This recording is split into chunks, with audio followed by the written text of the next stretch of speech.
I was organizing files in my corner office when my assistant knocked. "There's a couple here claiming to be your parents." My hands froze over the keyboard. 16 years since they'd packed up our house, taken my younger sister Brooke, and left me with a social worker. 16 years since they'd chosen their dream of traveling the world over their 12-year-old daughter. Now, they stood in my building's marble lobby, apparently desperate enough to track down the child they'd abandoned. I knew exactly what they deserved. The memory hit me like a physical blow, transporting me back to that humid August morning when everything changed. I'd been sitting at our kitchen table working through my summer math homework when Harold and Diane walked in with strange expressions on their faces. My father cleared his throat the way he always did before delivering what he called important family news. "Carly, honey, we need to talk about our future," Diane began, her voice unnaturally bright. She sat across from me while Harold remained standing, arms crossed over his chest, like a bouncer guarding a door I wasn't allowed through. "Your mother and I have been doing a lot of thinking," Harold said, using that tone that meant they'd already made their decision, and this conversation was just a formality. "We've decided to pursue our dream of traveling full-time. We're selling the house." The pencil slipped from my fingers, rolling across the table and falling to the floor with a soft clatter. "What do you mean, selling the house? Where are we going to live?" Diane reached out as if to touch my hand, then pulled back at the last second. "Well, that's the thing, sweetheart. Your father and I think it would be best if you stayed here in Portland to finish your education. You're so attached to your school, your friends. We wouldn't want to disrupt that." "But Brooke's only 8. I protested, confusion making my voice crack. "She has friends too. She goes to school too." "Brooke's younger," Harold explained as if that made everything crystal clear. "She'll adapt more easily to homeschooling on the road. You're at such a crucial age, about to start 7th grade. We've made arrangements for you to stay somewhere stable." The doorbell rang before I could process what they were saying. Diane jumped up to answer it, returning with a woman in her 40s wearing a tired smile and carrying a briefcase that had seen better days. "Oh, Carly, this is Mrs. Patterson from Child Protective Services," Diane announced, still using that artificially cheerful voice. "She's going to help us with the transition." Mrs. Patterson extended her hand to me, and I stared at it like it was a snake ready to strike. "Hello, Carly. Your parents have explained the situation to me. I'm here to ensure you're placed in a good foster home while they travel." Foster home. The words echoed in my head, refusing to make sense. I looked from Mrs. Patterson to my parents, waiting for someone to explain the joke. But Brooke chose that moment to burst through the back door, dragging a small pink suitcase behind her. "Mommy, I packed all my favorite toys. Are we leaving now? Is the RV here?" She bounced on her toes, pigtails swinging with excitement. That's when I saw it through the kitchen window. A massive recreational vehicle sat in our driveway, gleaming white in the morning sun. It looked expensive. It looked new. It looked like it had been planned for a very long time. "How long?" My voice came out as a whisper. "How long have you been planning this?" Diane's cheerful mask slipped for just a moment. "Does that really matter, sweetie? What matters is that we're all going to be following our dreams." All of us. I stood up so fast, my chair tipped backward, crashing to the floor. "How am I following my dreams in foster care while you drive around the country?" Harold's face darkened. "Don't be dramatic, Carly. This is temporary, just until we find the perfect place to settle down. A year, maybe 2 at most." Mrs. Patterson cleared her throat. "I should mention that I'll need to do a quick interview with Carly alone before we proceed." "No," the word tore from my throat. "I won't go. You can't make me go with her. I'll live with Grandma Ruth, or the Martins next door. They like me. They'd let me stay." "Your grandmother is in assisted living," Diane said quietly. "And the Martins? Well, we haven't actually asked anyone. This is what's best, Carly. Trust us." Trust them. As if trust meant anything when they were literally giving me away. I watched Harold load the last of their boxes into the RV, while Diane helped Brooke settle her stuffed animals in what would be her new bedroom on wheels. Neither of them looked back at the house where I'd taken my first steps, where we'd celebrated 12 Christmases, where just last month they'd thrown me a birthday party and promised we'd go to Disney World next summer. Mrs. Patterson waited patiently while I packed a suitcase with shaking hands. She made small talk about the Foster family, the Johnsons, how they had experience with girls my age, how their house was still in the same school district. I barely heard her over the roaring in my ears. When we walked outside, Brooke was already buckled into the RV, face pressed against the window. She waved enthusiastically, too young to understand she was waving goodbye to her sister, not see you later. Diane hugged me quickly, efficiently, like she was checking an item off a list. We'll write every week, and call, and send pictures. It'll be like we never left. Harold squeezed my shoulder. Be good, Carly. Make us proud. Then they climbed into the RV. The engine rumbled to life. And just like that, my parents drove away with my little sister, leaving me standing on the sidewalk with a social worker and a suitcase, watching my family disappear around the corner. It wasn't until we were in Mrs. Patterson's government-issued sedan that she said quietly, I'm sorry, honey. In all my years doing this job, I've never had parents voluntarily place a child in foster care so they could travel. I want you to know that what they're doing, it's not normal, and it's not your fault. But her words felt hollow, because if it wasn't my fault, then why was I the one being left behind? Why was Brooke special enough to keep while I was disposable enough to give away? The questions would haunt me for years. But in that moment, all I could do was stare out the window and wonder what I had done wrong to make my parents choose their dreams over their daughter. Later, much later, I would learn the truth that made their betrayal even worse. But 12-year-old me only knew that I'd woken up that morning with a family and gone to bed that night as a foster kid, all because Harold and Diane Morrison had decided that wandering the world mattered more than the child they'd brought into it. The Johnson house smelled like overcooked vegetables and industrial-strength cleaning products. Mrs. Patterson led me up a narrow staircase to what would be my new room. Though room was a generous term for the converted attic space that I'd be sharing with 2 other girls. This is Keisha, Mrs. Johnson said, gesturing to a girl about 14 who barely glanced up from her phone. And that's Emma. A younger girl, maybe 10, sat on the bottom bunk, clutching a teddy bear that had seen better days. Carly will be taking the pull-out bed, Mrs. Johnson announced, pointing to what looked like a gym mat rolled up in the corner. Dinner's at 6 sharp, no exceptions. Miss it and you don't eat. Bathroom schedule is posted on the door. You get 10 minutes in the morning, no more. She rattled off rules like a drill sergeant. No phone calls without permission. No friends over. No food in the bedrooms. No leaving the house without written consent. No this, no that, no anything that might make this feel less like a junior detention center. After she left, Keisha finally looked at me. First time in the system. I nodded, unable to trust my voice. Thought so. You've still got that shocked look, like you can't believe this is happening. She laughed, but there was no humor in it. Let me guess, your parents promised this was temporary. How did you know? Emma piped up from her bunk. They all say that. My mom's been saying it for 3 years. That night, I lay on my thin mat, listening to the sounds of a house full of unwanted children. Someone was crying 2 rooms over. Downstairs, Mr. Johnson was yelling at one of the boys about tracking mud inside. Emma whispered prayers to a mother who might never come back. I pulled out the letter my parents had given Mrs. Patterson to pass along. It was typed, not handwritten. Dear Carly, it began. By the time you read this, we'll be on our way to our first stop in Seattle. We know this is hard, but think of it as an adventure. An adventure. That's what they called abandoning their daughter. The letter went on to describe their plans, the places they'd visit, how much Brooke was already loving the RV life.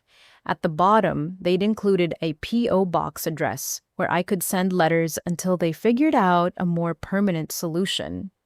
I wrote them that night by the light of my phone, telling them about the Johnsons, about sharing a room, about missing my own bed. I begged them to come back, promised I'd be less trouble, wouldn't complain about moving, would help with Brooke, would be perfect if they'd just give me another chance. The response came 2 weeks later, a postcard from Mount Rushmore. Having an amazing time, Brooke loved seeing the presidents. Hope you're settling in well. Love, Mom and Dad. 23 words. That's all I was worth to them. School became my escape. Lincoln Middle School was only a 10-minute walk from the Johnson house, and those 10 minutes each way were the only times I felt free. I threw myself into my studies with desperate intensity, as if good grades could somehow earn me a ticket back to my old life. My math teacher, Ms. Chen, noticed my dedication first. "Carly, have you considered joining the mathletes team? We could use someone with your problem-solving skills." I wanted to say yes immediately, but remembered Mrs. Johnson's rules. I'd have to check if I'm allowed. I have a complicated home situation. Ms. Chen's expression softened. She'd probably seen my file, knew I was a foster kid. "Let me know. We practice Tuesdays and Thursdays after school. I could always use an assistant coach if participating is too difficult." The Johnsons said no, of course. Extracurriculars meant they'd have to arrange transportation or trust me to come home on time. Too much hassle for a temporary kid. The postcards kept coming, each one a tiny knife to the heart. Paris, where Brooke ate her first croissant. Tokyo, where they visited temples and fed deer in Nara. Sydney, where they spent Christmas on the beach while I sat at the Johnsons' crowded dinner table, the only kid without presents under the tree. I saved every postcard in a shoebox under my mat.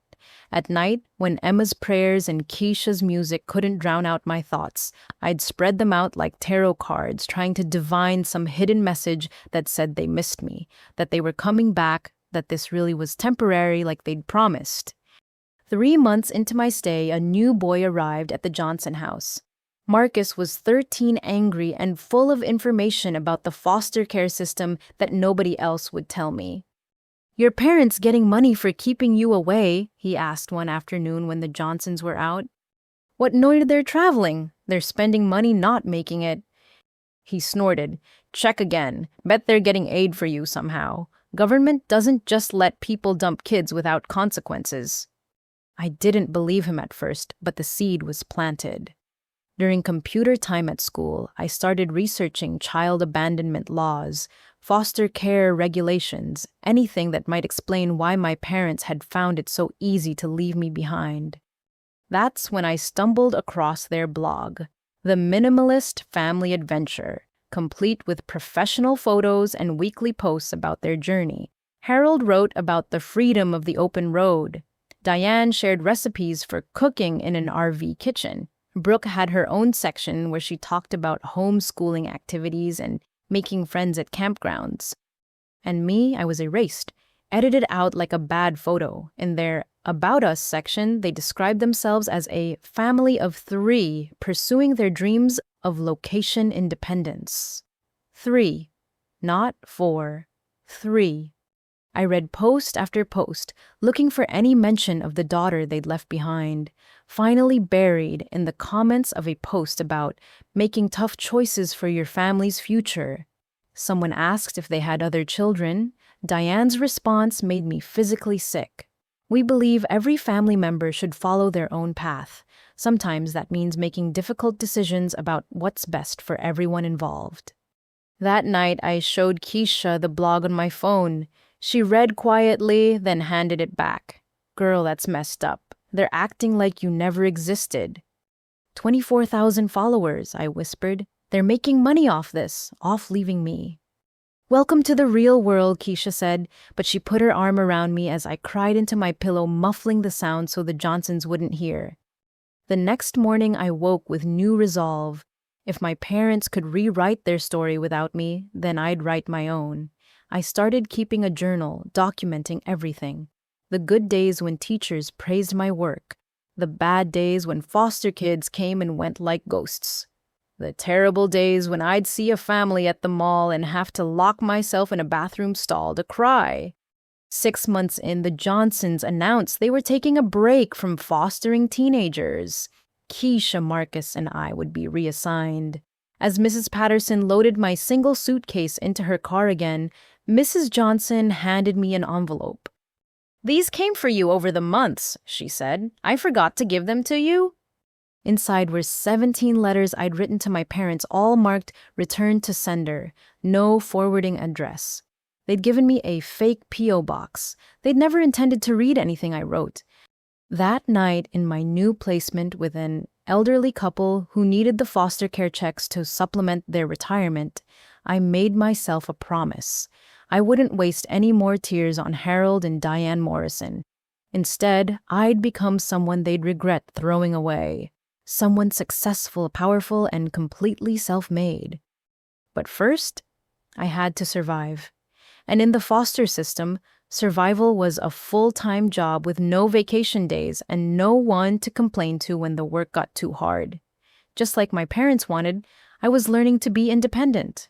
I just wished independence didn't feel so much like drowning. My third foster home in 2 years was with the Thompsons, an older couple who treated fostering like running a small hotel. They provided basic necessities, maintained a quiet household, and most importantly, didn't ask questions when I stayed late at school every single day. By 15, I developed a routine that kept me out of their house from 7 in the morning until 8 at night. School started at 8:30, but I arrived when the janitors unlocked the doors at 7. I'd settle into the library, completing homework under fluorescent lights while the building slowly came to life around me. It was during one of these early morning sessions that Mrs. Rodriguez found me. She taught advanced algebra and ran the tutoring center, a small room equipped with donated computers and textbooks that had seen better days. "Carly Morrison," she said, setting her coffee on the table beside me, "I've been watching you. Every morning, same spot, same dedication. But I've noticed something interesting." I tensed, ready for another adult to find fault with something I was doing. "You finished that problem set in half the time it takes my best students. And unless I'm mistaken, those are calculus problems you're working on now. Self-taught." I nodded cautiously. The library had textbooks. YouTube has tutorials. It's not that hard if you pay attention. Mrs. Rodriguez pulled out a chair and sat down, really looking at me for the first time. I saw her take in my second-hand clothes, the free lunch card sticking out of my notebook, the way I clutched my backpack, like it contained everything I owned, which it basically did. "How would you like to make some money tutoring?" she asked. "I have students who need help, and I think you could provide it." "I'm only 15. Who'd want a kid teaching them?" "You'd be surprised. Some students respond better to peer tutors. $20 an hour cash. You could start with just a few hours a week." $20 an hour. I'd never had my own money before. The Thompsons provided basic necessities, but anything extra, like replacing my falling-apart shoes or buying a winter coat that actually fit, was out of the question. I started tutoring that week. Word spread quickly that the quiet foster kid could explain math in ways that actually made sense. Soon I was booked solid after school, earning enough to buy proper clothes, save a little, and even get a cheap laptop from a pawn shop. Mrs. Rodriguez became more than just a teacher. She'd stay late to unlock the tutoring center for me, brought extra sandwiches for lunch, accidentally, buri, and never asked why I never talked about home. Instead, she talked about possibilities. "There's a school," she said one afternoon in early spring, "Phillips Exeter Academy. Have you heard of it?" I shook my head. "It's in New Hampshire, one of the best prep schools in the country. They have a program for exceptional students who need financial assistance. Full scholarship, including room and board." Room and board. My own space. Away from foster homes and temporary families and the constant reminder that I belonged nowhere. "What's the catch?" "No catch. Just an incredibly competitive application process. Essays, recommendations, standardized tests, and your guardian would need to sign off on it." My heart sank. The Thompsons barely remembered my name half the time. They'd never support something that complicated. Let me worry about the guardian situation, Mrs. Rodriguez said, reading my expression. You focus on putting together the best application of your life.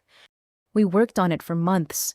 She coached me through essay after essay, helped me register for the required tests, even drove me to the testing center on Saturdays. I wrote about resilience without mentioning foster care, directly about my love of learning, without explaining it was my only escape about my future goals, without revealing I was building them on foundations of abandonment. The other recommendation letters came from teachers who'd noticed me despite my best efforts to remain invisible. My English teacher wrote about my analytical mind. My science teacher praised my methodical approach to lab work. The librarian mentioned my dedication and how I'd read through half the mathematics section already. Test scores came back higher than I dared hope. Mrs. Rodriguez actually cried when she saw them. These are Ivy League numbers, Carly. Do you understand what this means? But the parent signature requirement loomed like a storm cloud. The Thompsons had already informed me they were moving to Florida in 6 months. I'd be reassigned again, potentially losing any chance at continuing the application. Then, Mrs. Rodriguez did something that changed everything. She reached out to my biological parents. I found their travel blog, she told me one afternoon, her usual warm expression replaced with poorly concealed anger. They're in New Zealand now. I sent them an email through their contact form explaining the opportunity. I may have mentioned that signing the paperwork would make a compelling blog post about supporting their daughter's education from afar. I felt sick. I don't want their help. I don't want them involved at all. I know, sweetheart, but sometimes we have to be practical. This is about your future, not their redemption. They don't deserve to feel good about this, but you deserve this chance. 3 weeks later, an envelope arrived at the school addressed to Mrs. Rodriguez. Inside were the signed forms notarized at an American embassy in Auckland. No letter, no congratulations, just signatures on lines the bare minimum required. But there was something else in the envelope. A sticky note in my mother's handwriting. Brooke asks about you sometimes. We tell her you're busy with school. Busy with school, not abandoned, not given away, just busy. I submitted my application the next day, pouring all my anger and determination into final essay edits. If they wanted to pretend I was too busy with school to be part of their family, then I'd become so successful with school that they'd choke on their own lie. The acceptance letter arrived in May. Full scholarship to Phillips Exeter Academy starting in the fall, room and board included. A meal plan that meant never wondering where food would come from. Access to resources I'd only dreamed about. Mrs. Rodriguez drove me to the Thompsons' house that afternoon. I floated through the front door acceptance letter clutched in my hand. Mrs. Thompson looked up from her crossword puzzle. Good news, she asked absently. I got into prep school, full scholarship. I'll be leaving in August. Oh, that's nice, dear. Less complicated than finding you a new placement. That was it. The biggest achievement of my life, and it warranted less reaction than solving 7 across.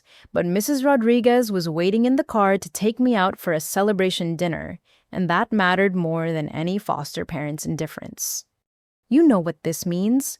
Mrs. Rodriguez asked over pizza at my favorite restaurant. This is just the beginning. Exeter leads to top colleges. Top colleges lead to careers you can't even imagine yet. You're going to build a life so amazing that their abandonment becomes a footnote in your success story. I thought about the blog posts I'd been secretly reading about Harold and Diane's latest adventures about Brooke growing up in a rolling home while I fought for every scrap of stability. I want more than success, I said quietly. I want them to see exactly what they threw away. I want them to understand that their biggest mistake wasn't leaving me. It was underestimating me. Mrs. Rodriguez raised her soda in a toast. Then let's make that happen. As we clinked glasses, I felt something shift inside me. The hurt was still there, might always be there, but now it had company, ambition, purpose, and for the first time since that August morning 3 years ago, genuine hope for a future I was building entirely on my own terms. Philip's Exeter Academy looked like something from a movie I'd never dared imagine myself in. Red brick buildings covered in ivy, pristine lawns where students lounged with books, a library that contained more volumes than I'd seen in my entire life combined. I stood at the entrance gate with my single suitcase and a backpack, watching luxury cars drop off kids who wore clothes worth more than everything I owned. "You must be Carly!" A bright voice startled me from my observations.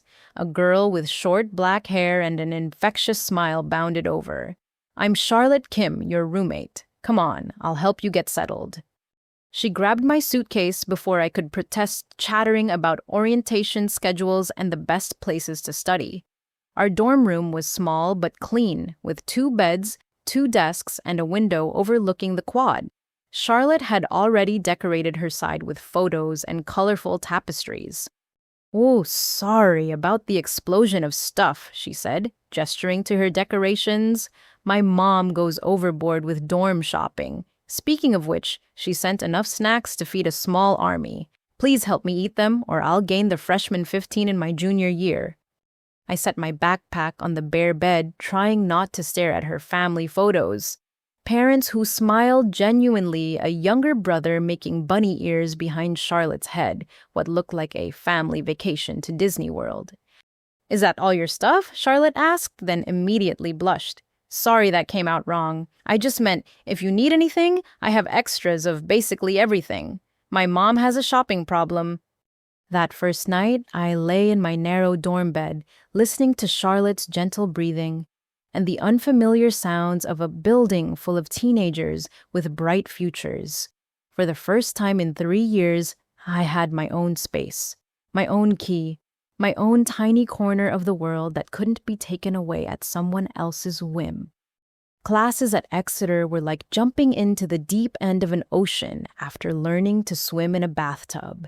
Every student around me had been preparing for this their whole lives. They spoke casually about family trips to Europe summer homes, private tutors who'd been drilling them since kindergarten. But I had something they didn't.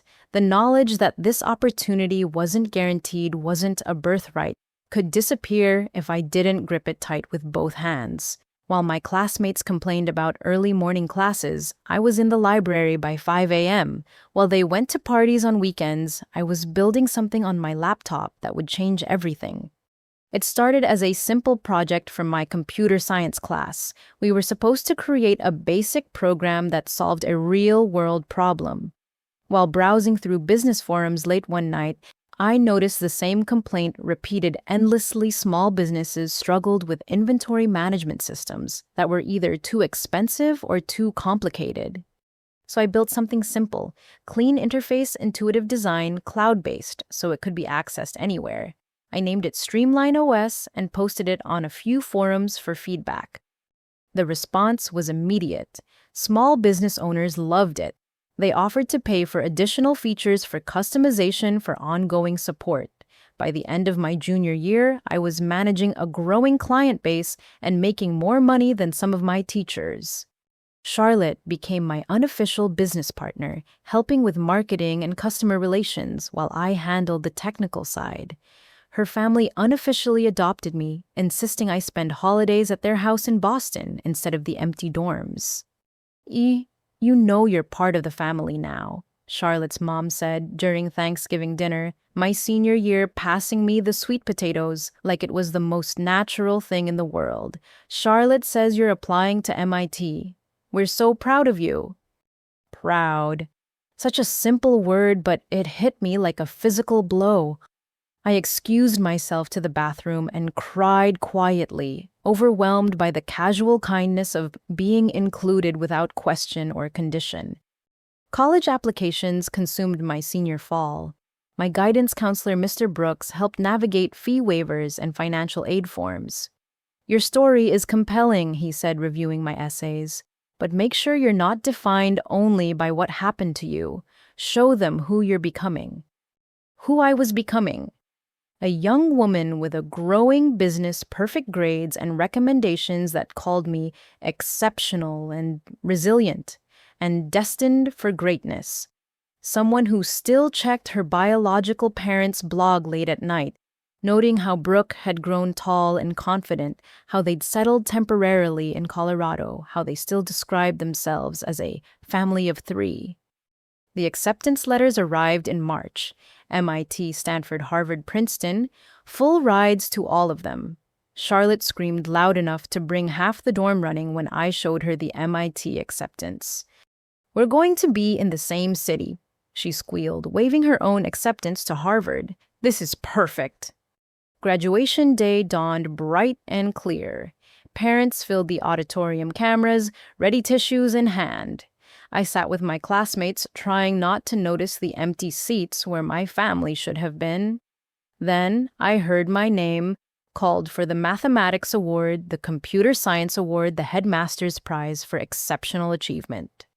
As I walked across the stage for the final time, valedictorian medal heavy around my neck, I saw them in the crowd.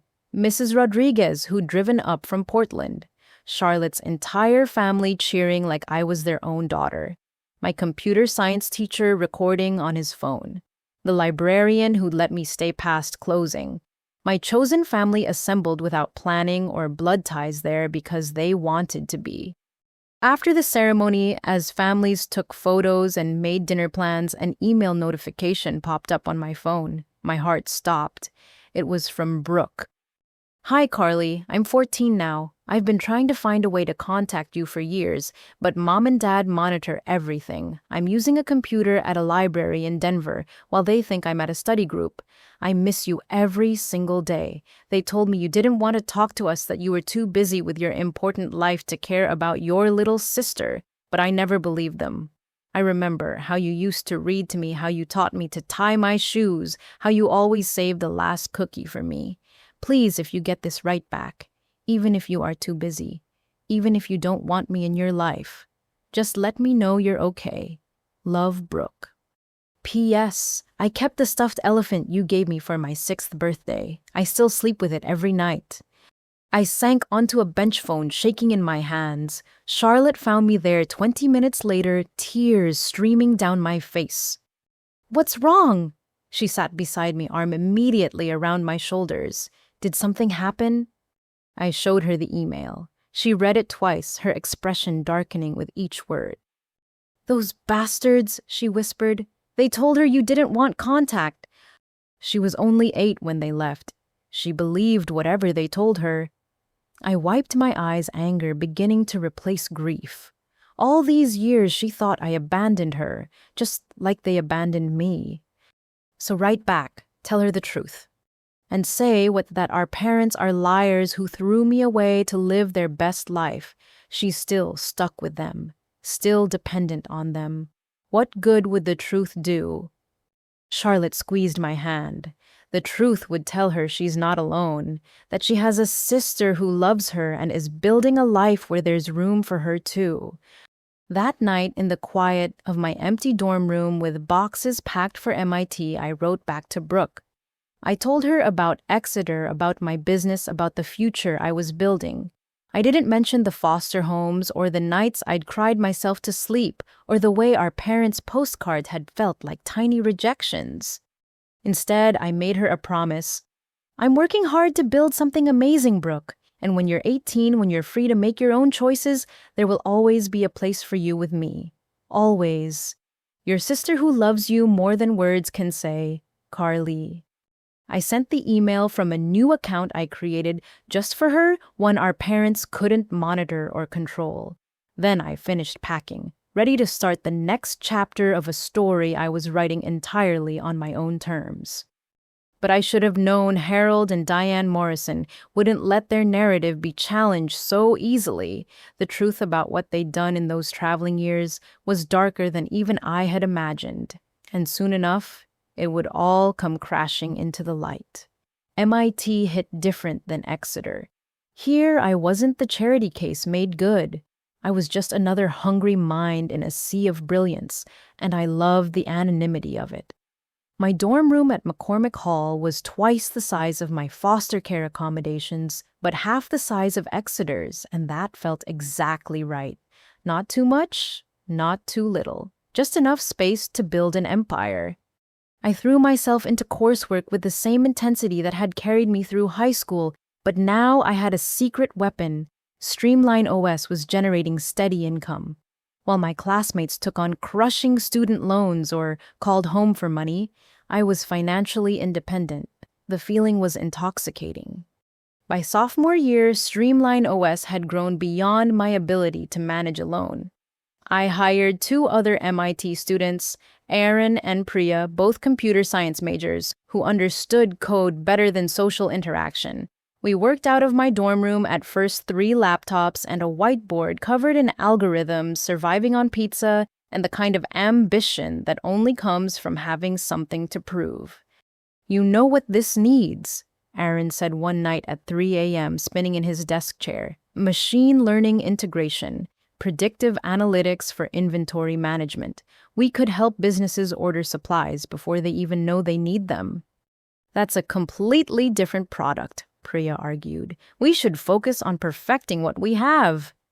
"Why not both?" I interrupted. "We build a premium tier. Basic Streamline OS stays affordable for small businesses. Streamline OS Pro becomes the Tesla of inventory management." That decision changed everything. By junior year, we'd moved operations to a small office in Cambridge, hired 6 more developers, and caught the attention of TechCrunch. The headline read, "MIT students build the future of supply chain management." Venture capitalists started circling like sharks. Marcus Chen from Apex Ventures was the most persistent, showing up at our office with coffee and donuts every Friday for a month. Amazon wants to buy you out," he said during one visit. $15 million, cash. You join their logistics team, help integrate your system into their infrastructure. $15 million. The number should have made me dizzy. Instead, it made me angry. "They want to buy us to bury us," I told my team after Marcus left. "Streamline OS threatens their third-party seller management system. They'd acquire us, strip the code, and shelf the rest." $15 million is a lot of money, Aaron pointed out. "We could all retire." "I'm 21, I shot back. "I don't want to retire. I want to build something that matters." We turned down Amazon, then Microsoft, then Oracle. Each rejection made headlines painting me as either a visionary or an idiot, depending on who was writing. Forbes ran a profile, "The Foster Kid Who Said No to Big Tech." I hated the headline, but loved that it rankled my parents, who I knew still monitored any mention of their abandoned daughter through Google alerts. The real breakthrough came senior year. The Department of Defense put out a call for proposals to modernize their supply chain management. It was a long shot. They typically worked with established contractors, not college startups. But we had something the big companies didn't: flexibility and hunger. I led the presentation myself, standing in a Pentagon conference room facing generals and procurement officers who looked like they'd rather be anywhere else. 90 minutes later, we walked out with a $48 million contract and the kind of credibility money couldn't buy. "Holy shit," Priya whispered in the elevator. "We just landed a DoD contract. We're legitimate now." Graduation day arrived faster than expected. This time, Charlotte's family occupied an entire row at the ceremony. Mrs. Rodriguez flew in from Portland. My team showed up wearing matching Streamline OS t-shirts. Even Mr. Brooks from Exeter made the trip. But the surprise came after the ceremony. A young woman approached hesitantly, looking like she'd been crying. "Carly." I knew that voice, even though I'd only heard it as a child's. Brooke. She was taller than me, now 17, and beautiful in a way that hurt to look at. She wore second-hand clothes that reminded me of my foster care days, and her eyes held a weariness that no teenager should carry. "How did you—" I started. "I ran away," she said simply. 3 weeks ago, I've been staying at a youth shelter in Boston trying to find you. I saw the graduation announcement online and took a chance you'd be here. I pulled her into a hug that lasted long enough for Charlotte to notice and come over. Is this my sister? I said, not letting go. Brooke, what happened? Where are Harold and Diane? Her laugh was bitter, probably filing a police report about their ungrateful daughter, or maybe not. Hard to play the perfect traveling family when one kid's in foster care and the other's a runaway. We found a quiet corner of campus where Brooke told her story. The traveling life had been everything my parents promised in their blog posts for about a year. Then money got tight. Harold's online consulting business failed. Diane's travel photography never generated the passive income they'd imagined. They bounced from campground to campground, taking under-the-table jobs, barely scraping by. They never admitted they were wrong, Brooke said. Just kept insisting this was temporary, that their big break was coming. I haven't been to a real school in 5 years. Everything I know I taught myself in libraries or learned from other traveling kids. But the blog, I said, all those happy posts, the successful nomad lifestyle? Lies. Every word. They were living on credit cards and denial, pretending everything was perfect for their followers. Meanwhile, I was raising myself in the back of an RV that broke down more often than it ran. The anger I'd carefully managed for years erupted. They hadn't just abandoned me. They'd ruined Brooke's life too, all for an Instagram-worthy fantasy that never existed. You're done with that life, I told her. You're staying with me. We'll figure out the legal stuff, get you back in school, whatever it takes. I don't even have a real transcript, she whispered. No SAT scores, no extracurriculars. I'm 17 with an 8th grade education on paper. Who's going to want me? I want you, I said firmly, and I know people now. Resources. We're going to fix this. Charlotte's mom, a lawyer, helped navigate the complexities of Brooke's situation. Since she was 17 and had left voluntarily, forcing her return to our parents was complicated. We filed for emergency custody, citing educational neglect and unstable living conditions. During this chaos, Streamline OS went public. The IPO valued the company at $2 billion. My 22% stake made me worth over $400 million on paper.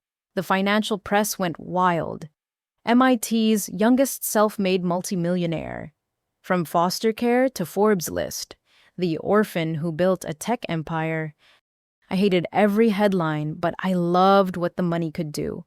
First priority, a real home for Brooke and me. I bought a brownstone in Back Bay, 4 bedrooms and a kitchen bigger than some of my foster placements. Brooke cried when she saw her room. The first space that was truly hers in almost a decade. We hired tutors to help her catch up academically. She was brilliant but uneducated, exactly as I'd expected.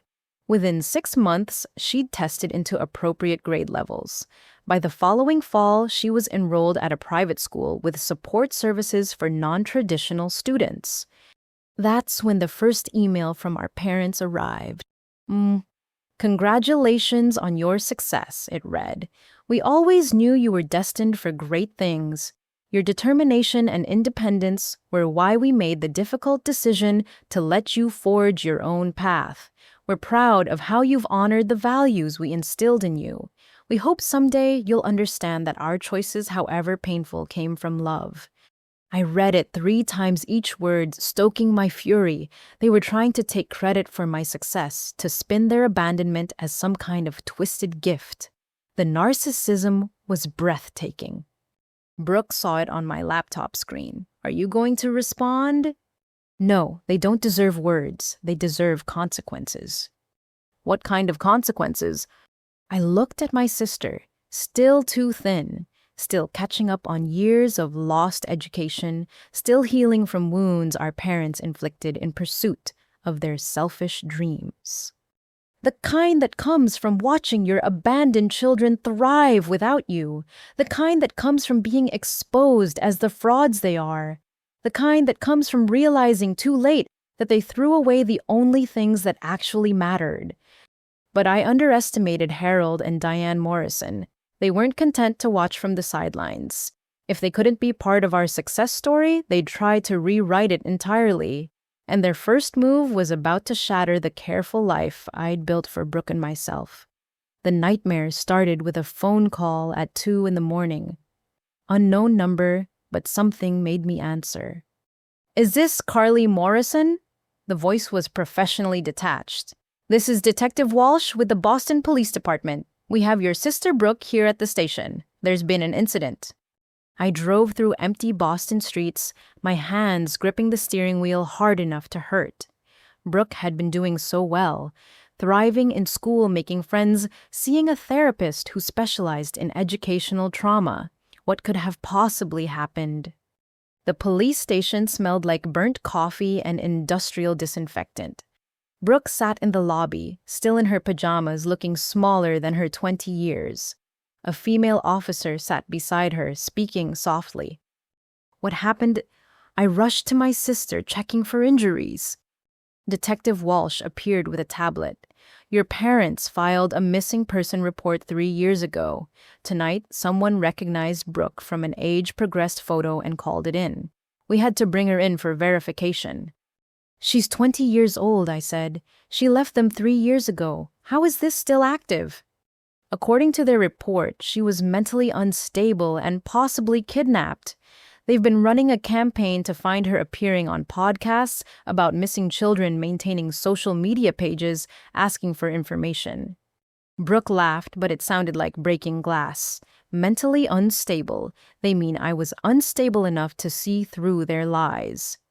Detective Walsh's expression suggested she'd already formed opinions about the situation. "Miss Morrison, can you explain why you left your parents' custody?" For the next hour, Brooke laid out the truth. The educational neglect. The months without proper food when their money ran out. The time they left her alone in a Walmart parking lot for 3 days while they did day labor in another town. The detective took notes, her frown deepening with each revelation. "Were you kidnapped or coerced by your sister?" "Carly saved my life," Brooke said firmly. "I found her. She took me in when I had nowhere else to go. She got me back in school, got me therapy, gave me an actual future." "I'll need to verify this information," Detective Walsh said. "But given your age and the circumstances, I don't see any crime here. However, your parents have been quite persistent. They've hired a private investigator, contacted media outlets. They seem convinced you're being held against your will." We left the station as dawn broke over the harbor. Brooke was quiet during the drive home, staring out at the city waking up. "They're not gonna stop," she finally said. "You know that, right? They've built a whole narrative around finding their kidnapped daughter. They can't admit they drove me away." She was right. Within a week, our parents had escalated their campaign. A podcast called "Finding Brooke, A Family Search for Truth" launched, painting them as heartbroken parents searching for their troubled daughter who'd been lured away by her resentful older sister. They conveniently left out the years of abandonment, the foster care, the educational neglect. Then came the lawyers. A formal letter demanding Brooke submit to a psychiatric evaluation to determine if she was being unduly influenced. Another requesting financial records to ensure I wasn't exploiting her. A third threatening a civil suit for alienation of affection. "Or they want money," Charlotte said, reading through the legal papers at my kitchen table. "This is all positioning for a settlement. They know Brooke's an adult, but they're hoping you'll pay to make this go away." "Well, like hell," I muttered. Brooke slammed her textbook shut. "Maybe I should just talk to them. Tell them to stop." "No." My voice came out sharper than intended. "You don't negotiate with emotional terrorists. They had 18 years to be parents. They chose not to be. They don't get to weaponize love now that it's convenient." But our parents were smart in their cruelty. They started showing up at Brooke's school, standing just off property with signs. "We love you, Brooke. Come home." We never stopped searching. Other parents began asking questions. The school administration grew concerned. The breaking point came when Brooke called me from a bathroom stall, sobbing so hard I could barely understand her. They were at my friend Sarah's house. They told her parents I was mentally ill, that you were feeding my delusions. Sarah's mom doesn't want her hanging out with me anymore. They're ruining everything, Carly. Everything. I found them that evening at their motel, a rundown place off Route 1 that rented by the week. They answered the door like they'd been expecting me. Harold had aged poorly, his face gaunt and lined. Diane's hair was gray at the roots, her travel blogger polish long gone. Their room smelled like desperation and cheap takeout. Carly. Diane stepped forward as if to hug me. I moved back. Stop harassing Brooke. Bashsa harassing, Harold's voice took on the lecturing tone I remembered. We're trying to save our daughter from whatever you've done to her mind. She was such a happy child before you dragged her around the country in an RV, denying her education and stability. I interrupted. Before you told her I didn't want contact. Before you let her believe I abandoned her, just like you abandoned me. Diane's mask slipped. You don't understand what we went through. The economy crashed. Our investments failed. We did the best we could. Your best included leaving a 12-year-old in foster care so you could chase your dreams. Your best included lying to both your daughters for years. Your best included destroying Brooke's future for your fantasy. You seem to have done fine, Harold said, gesturing at my designer clothes, my expensive car visible through the window. Maybe we did you a favor, made you strong, independent. The rage I'd kept carefully controlled for years erupted. You didn't make me anything. I survived despite you, not because of you. Every success I've had I built on the ashes of what you burned down. And Brooke, she's succeeding now because she's away from you. She's our daughter, Diane whispered. We have rights. No, you have nothing. You're ghosts playing at being parents because your money ran out and your dreams failed, and suddenly the children you threw away look like meal tickets. I pulled out my phone and showed them a video. It was from a security camera at Brooke's school, showing them approaching students with their signs and sob stories. This is harassment, stalking, defamation. My lawyers are filing restraining orders tomorrow. Come near Brooke again, and I'll pursue criminal charges. Try your media campaign, and I'll counter with the truth. Every ugly detail of what you did to us. Harold stood, trying to reclaim some authority. You can't threaten us. We're your parents. No, you're strangers who share my DNA. Parents show up. Parents sacrifice. Parents put their children first. You're just two narcissists who treated your kids like accessories until we became inconvenient. I turned to leave, then stopped. One more thing. I hired a forensic accountant to trace your finances during the years you had custody of us. Interesting what they found, but that's a conversation for lawyers. As I drove away, I saw them in my rearview mirror, standing in the motel parking lot, looking smaller than the giants who'd haunted my memories. Back home, Brooke was curled on the couch with her economics textbook. She looked up as I entered. Oh, did you see them? Yes. Are they going to stop? I sat beside her, pulling her into a hug. One way or another, yes, they're going to stop. I'm sorry, she whispered, for bringing this drama into your life. You were doing so well before I showed up. No. I held her tighter. I was successful before you showed up. I'm only doing well now. There's a difference. What difference? Success alone is just numbers in a bank account. Success with family, real family, is having someone to share it with. You didn't bring drama into my life, Brooke. You brought meaning. She cried then, the kind of cleansing tears that wash away years of hurt. I held her through it, thinking about the strange paths that lead us home. Not to houses or bloodlines, but to the people who choose us when they have every reason not to. But Harold and Diane weren't done. Cornered animals rarely are. Their next move would be their most vicious, designed to destroy not just our peace, but our reputations. They'd forgotten one crucial thing, though. Survival teaches lessons that privilege never could. and I'd been surviving them for far longer than they realized. The restraining orders were just paper shields against people who'd spent years crafting their own reality. But they gave us breathing room, and I used every second of it. While Harold and Diane regrouped in their motel room, I was building something they could never tear down, a future for my sister, and a fortress of success they couldn't breach. Brooke threw herself into her studies with an intensity that reminded me of my own desperate years. She'd inherited the same sharp mind our parents had wasted, and watching it flourish in the right environment was like watching a garden bloom after drought. Within 2 years, she'd not only caught up to her age group, but surpassed them. "I want to be a doctor," she announced one evening, looking up from her organic chemistry textbook. "Pediatric psychiatry specifically, for kids who've been through trauma." "That's a long road," I said carefully. "Medical school residency?" "I know, but I've got time now, don't I? Real time, not just survival time." I wrote a check for her undergraduate tuition that night. Watching her face when I told her she could attend Boston University without loans was worth every late night I'd spent building Streamline OS. The company, meanwhile, had evolved beyond my wildest projections.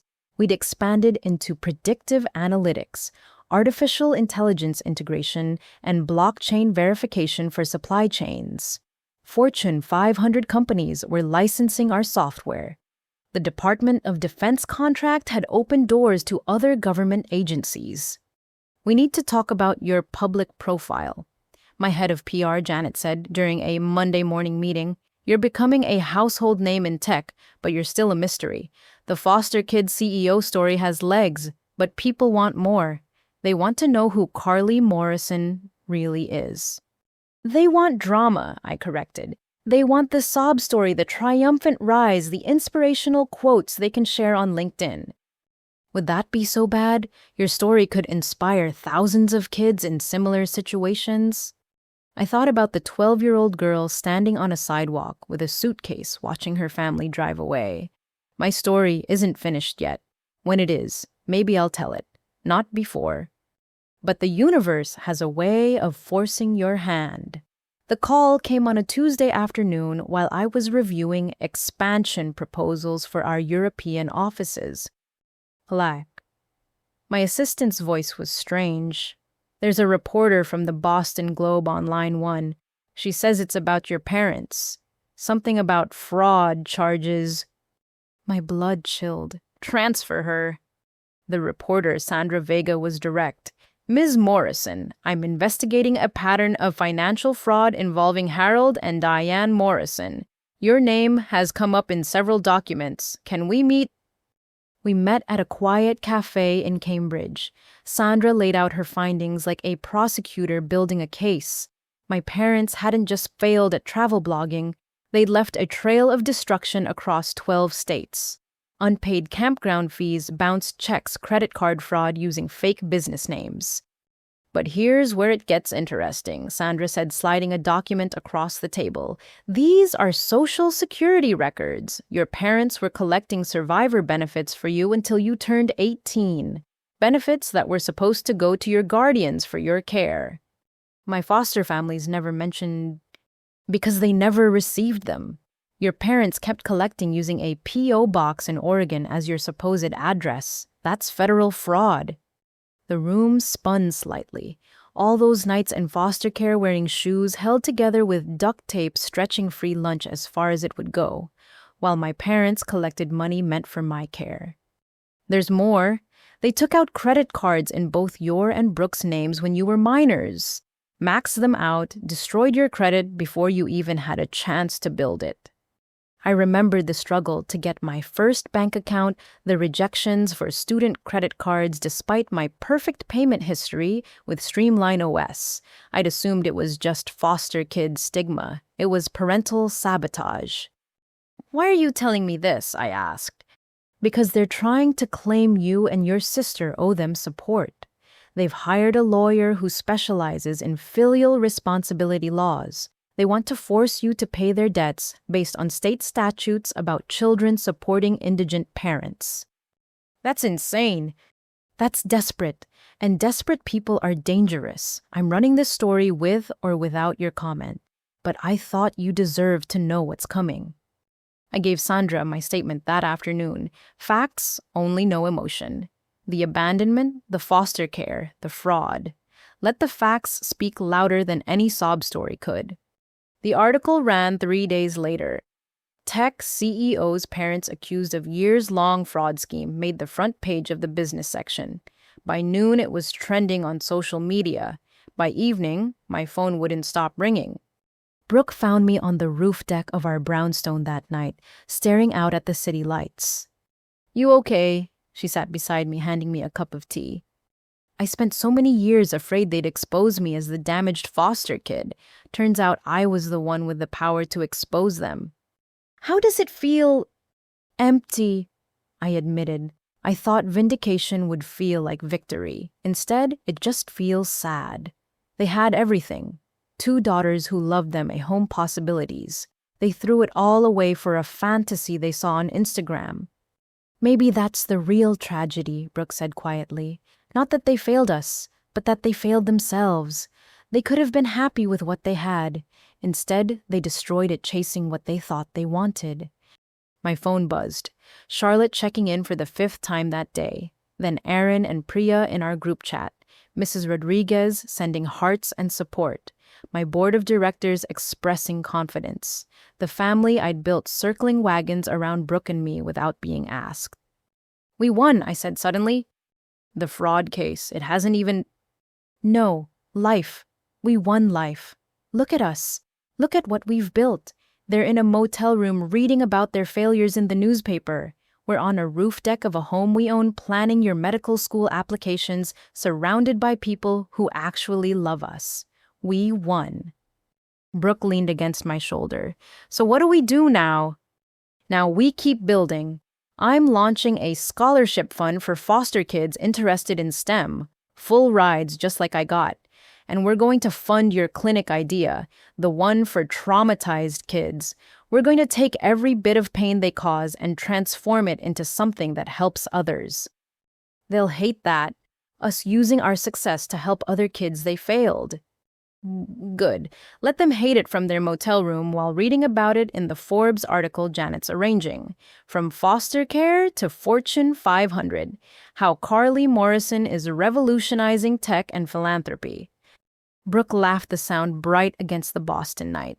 "You've gotten vindictive in your old age." "Not vindictive. Strategic. There's a difference between revenge and success so complete, it makes revenge irrelevant." But I'd underestimated our parents one last time. Rock bottom, it turned out, was just a ledge on the way down. And when Sandra Vega's article hit the newsstands, Harold and Diane Morrison decided if they were going to fall, they'd try to drag us down with them. The real war was about to begin. And this time, they weren't just coming for our money or our sympathy. They were coming for our reputations, armed with lies designed to make the truth look like fiction. They'd forgotten I'd spent years learning to survive their abandonment. Surviving their assault would require different skills entirely. The email arrived at 4:47 a.m. on a Thursday, sent to Streamline OS's General Inquiries address. Most people would have dismissed it as spam, but our customer service manager, Derek, recognized the names and escalated it immediately. From Diane and Harold, morrisoneggmail.com. Subject, reaching out with love. Dear Carly, we pray this message finds you well. We've followed your incredible success with such pride, knowing that the independence we gifted you has blossomed into something beautiful. The recent media coverage has been painful and one-sided. We're not the monsters that reporter painted us as. The truth is we're struggling. The economy, health issues, and a series of unfortunate circumstances have left us in temporary difficulties. We're currently without stable housing, and Harold needs medical treatment we can't afford.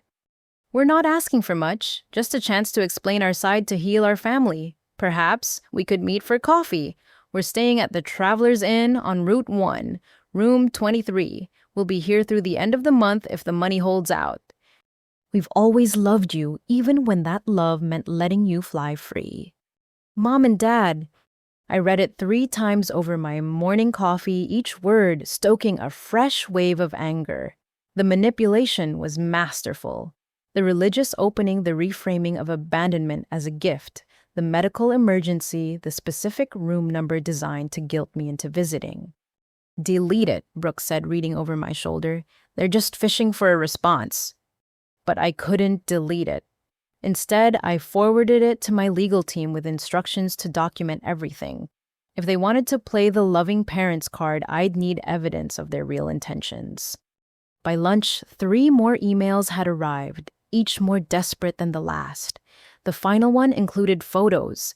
Harold looking gaunt and gray, Diane in clothes that had seen better days, the two of them standing in front of their motel room like refugees from their own choices.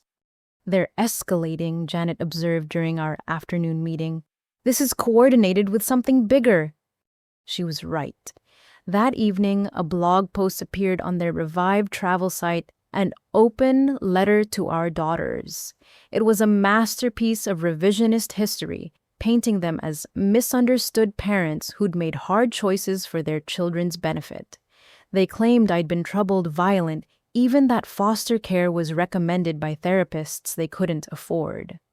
Brooke was described as fragile, easily influenced, pulled away from them by her sister's wealth and promises. The comments section exploded. Some saw through the manipulation, but others bought the story wholesale. What kind of daughter lets her parents live in poverty while she's worth millions? Family is everything. She should forgive them. They made mistakes, but they're still her parents. Then came the interview requests. Small podcasts, at first the kind that thrived on family drama and reconciliation stories. Our parents accepted them all, refining their narrative with each appearance. They were pilgrims who'd lost their way.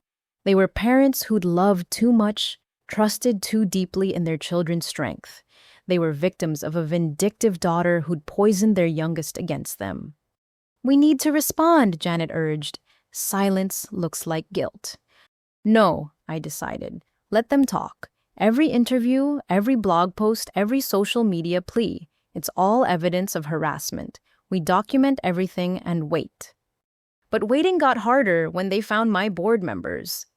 Richard Blackstone called me on a Sunday morning. Carly, I had an interesting visitor at my country club yesterday. Your father, apparently. He cornered me in the locker room with quite a story about family obligations and corporate responsibility. My stomach clenched. Richard, I'm so sorry. Don't be. I've seen plenty of family drama in my 70 years, but you should know he's targeting other board members too. Mitchell got a LinkedIn message. Sarah had someone approach her at a conference. They're organized and they're not giving up. The board's response was unanimous support for me, concern about the distraction. Streamline OS was preparing for a major acquisition. We didn't need this kind of publicity. That's when I made the decision that would change everything. Set up a meeting, I told my lawyer. Their motel recorded. Let's hear what they really want. The Traveler's Inn was exactly as depressing as I'd imagined. Peeling paint, broken neon sign, the kind of place where dreams went to die. Harold answered the door before I could knock, like he'd been watching from the window. Carly, you came! Diane rushed forward, arms outstretched. I stepped back. This is being recorded. My lawyer is in the car. You have 15 minutes. Their faces went through a series of transformations. Surprise, hurt, calculation, and finally resignation.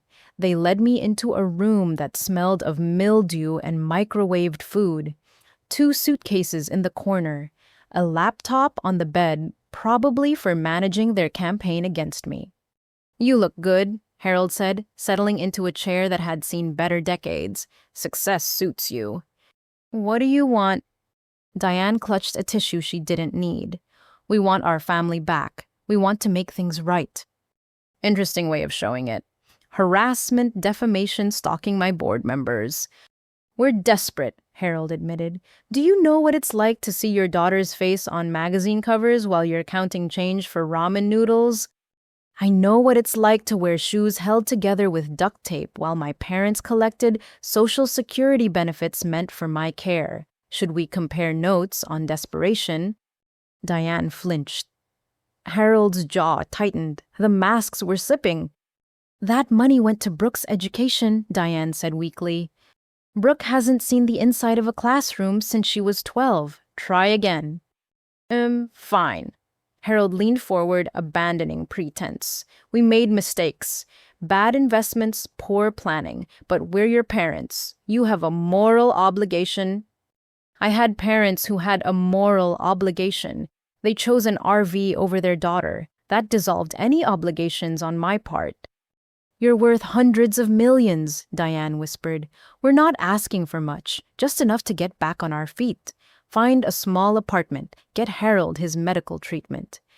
What medical treatment specifically? They exchanged glances. Various things, stress-related, the poverty you understand.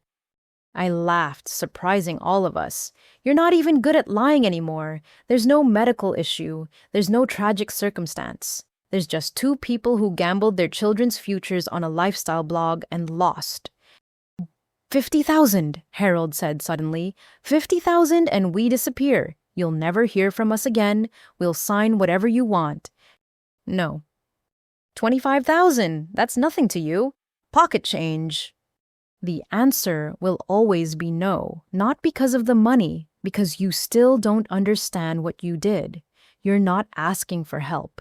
You're demanding payment for a hostage you already killed, our relationship. Then we'll keep going to the media, Diane threatened. We'll tell everyone how our millionaire daughter left us homeless, how she turned our baby against us, how she survived despite you. I stood. Tell them. Tell everyone. Because I've got 16 years of documentation that says differently. Foster care records.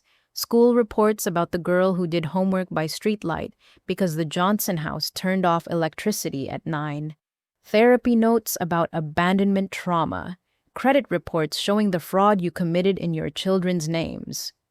I pulled out my phone, showing them a document. This is a criminal complaint for Social Security fraud and identity theft. My lawyers are ready to file it tomorrow, or you can sign this agreement acknowledging you have no claim to contact support or relationship with either of your daughters. Your choice. You'd send your own parents to prison, Diane's voice broke. I'd hold two strangers accountable for federal crimes. You stopped being my parents the day you drove away and left me on that sidewalk. The silence stretched until it snapped. Harold signed first, his hand shaking with rage. Diane followed, tears streaming down her face. Real ones this time, tears of defeat rather than manipulation. As I turned to leave, Diane spoke one last time. We did love you, you know, in our own way. I paused at the door. That's the tragedy, isn't it?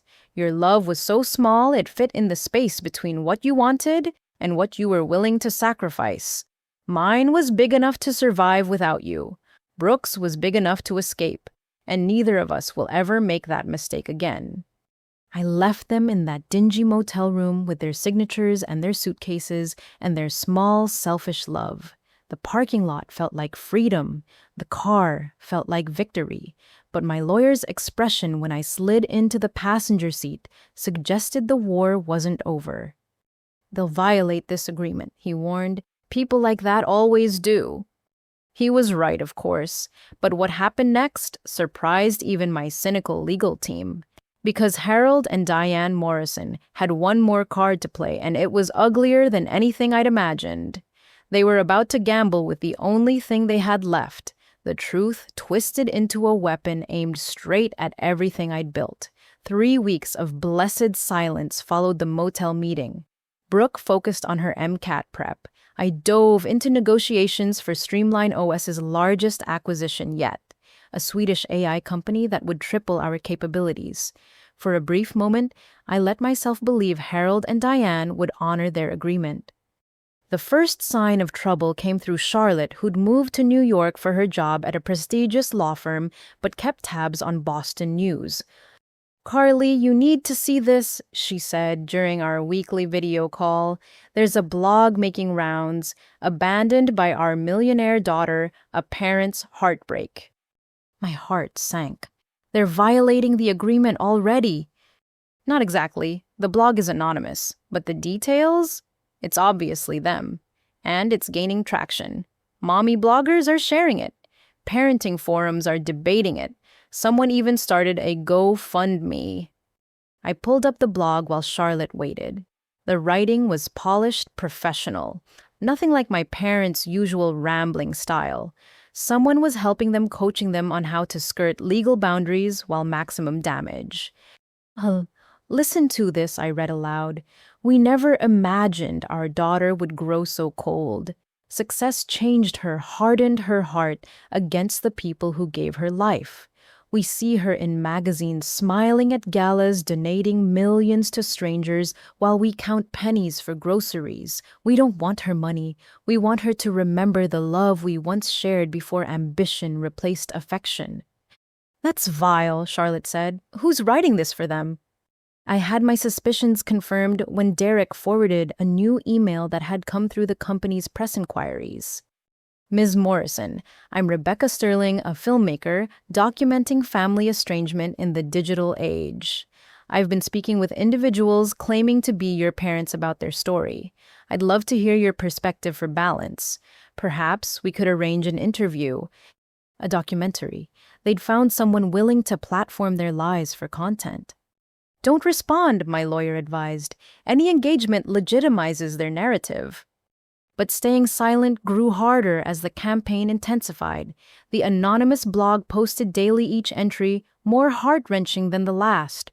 Photos appeared, carefully curated shots from their traveling days, Brooke smiling in front of landmarks, the RV gleaming in sunset light. They'd cropped me out of family photos, then posted the originals with captions like, "Before our family was torn apart." The GoFundMe hit $10,000 in a week. Comments poured in from strangers who'd never met any of us but felt qualified to judge. Money corrupts. She forgot where she came from. Those poor parents. Then came the ambush. I was speaking at a tech conference in San Francisco, presenting Streamline OS's new AI integration to potential enterprise clients. The Q&A session was wrapping up when a woman in the back stood. Ms. Morrison, Rebecca Sterling, independent filmmaker. How do you respond to accusations that you've abandoned your elderly parents despite having hundreds of millions in assets? Security moved toward her, but I held up a hand. The damage was done. Every phone in the room was already recording. I don't discuss personal matters at professional events, I said calmly. Next question. But surely you can understand why people find it troubling. Security, please escort Ms. Sterling out. Next question. The moment went viral within hours. Tech CEO dodges. Questions about abandoned parents. Millionaire daughter refuses to address family scandal. The narrative was setting. I was the cold, heartless success story who'd forgotten her roots. Janet worked overtime on damage control, but the story had legs. 3 board members called expressing concerns. A major client delayed signing a renewal. The Swedish AI company's lawyers requested assurances that the publicity situation wouldn't affect the merger. We need to go nuclear, Janet said during an emergency strategy session. Full disclosure, every document, every foster care record, every piece of evidence. Bury them with truth. No, I surprised myself with the refusal. That's what they want. To drag me into the mud with them. We stay professional. We stay focused on the business. But Brooke had other ideas. I came home to find her recording on her phone, Charlotte beside her for moral support. What are you doing? What you won't, Brooke said firmly, telling the truth. Her video was simple. No production, no script. Just my baby sister sitting in our living room telling her story. The years of educational neglect. The months of hunger when money ran out, the lies about me not wanting contact, the way she taught herself algebra in public libraries while our parents posted about world schooling. I don't want your sympathy, she concluded, looking directly at the camera. I want you to stop enabling two people who chose their comfort over their children's futures. Every dollar you donate to their GoFundMe validates their abandonment. Every share of their lies perpetuates the myth that DNA equals devotion. Carly saved me. She gave me a future when our parents gave me nothing but Instagram memories and an 8th grade education. Direct your outrage where it belongs. She posted it before I could stop her. Within 6 hours, it had 1 million views. The response was immediate and divisive. Supporters rallied behind Brooke's courage. Detractors accused me of coaching her, of using my sister as a shield. The GoFundMe was flooded with demands for refunds. Rebecca Sterling requested an interview with Brooke to ensure her voice isn't being silenced. But the real shock came the next morning. Sandra Vega, the Globe reporter who'd broken the fraud story, called with urgent news. Carly, I've been investigating Rebecca Sterling. She's not an independent filmmaker. She's being funded by a family advocacy group that specializes in extracting settlements from wealthy individuals. Your parents aren't just telling their story. They're part of an organized campaign. How organized? Professional PR consultation media, training legal advisors who know exactly how to skirt defamation laws. Someone's investing serious money in taking you down. The why became clear that afternoon. A courier delivered a formal settlement offer, not from my parents, from a law firm representing the interests of Harold and Diane Morrison. Our clients are prepared to cease all media appearances and sign a comprehensive non-disclosure agreement in exchange for a one-time payment of $5 million. This offer expires in 48 hours. $5 million. They'd graduated from desperate parents to professional extortionists. I convened an emergency board meeting.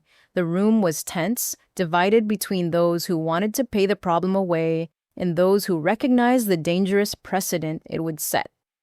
If we pay every estranged relative of every successful person becomes a potential $5 million lawsuit, I argued. We can't negotiate with emotional terrorists.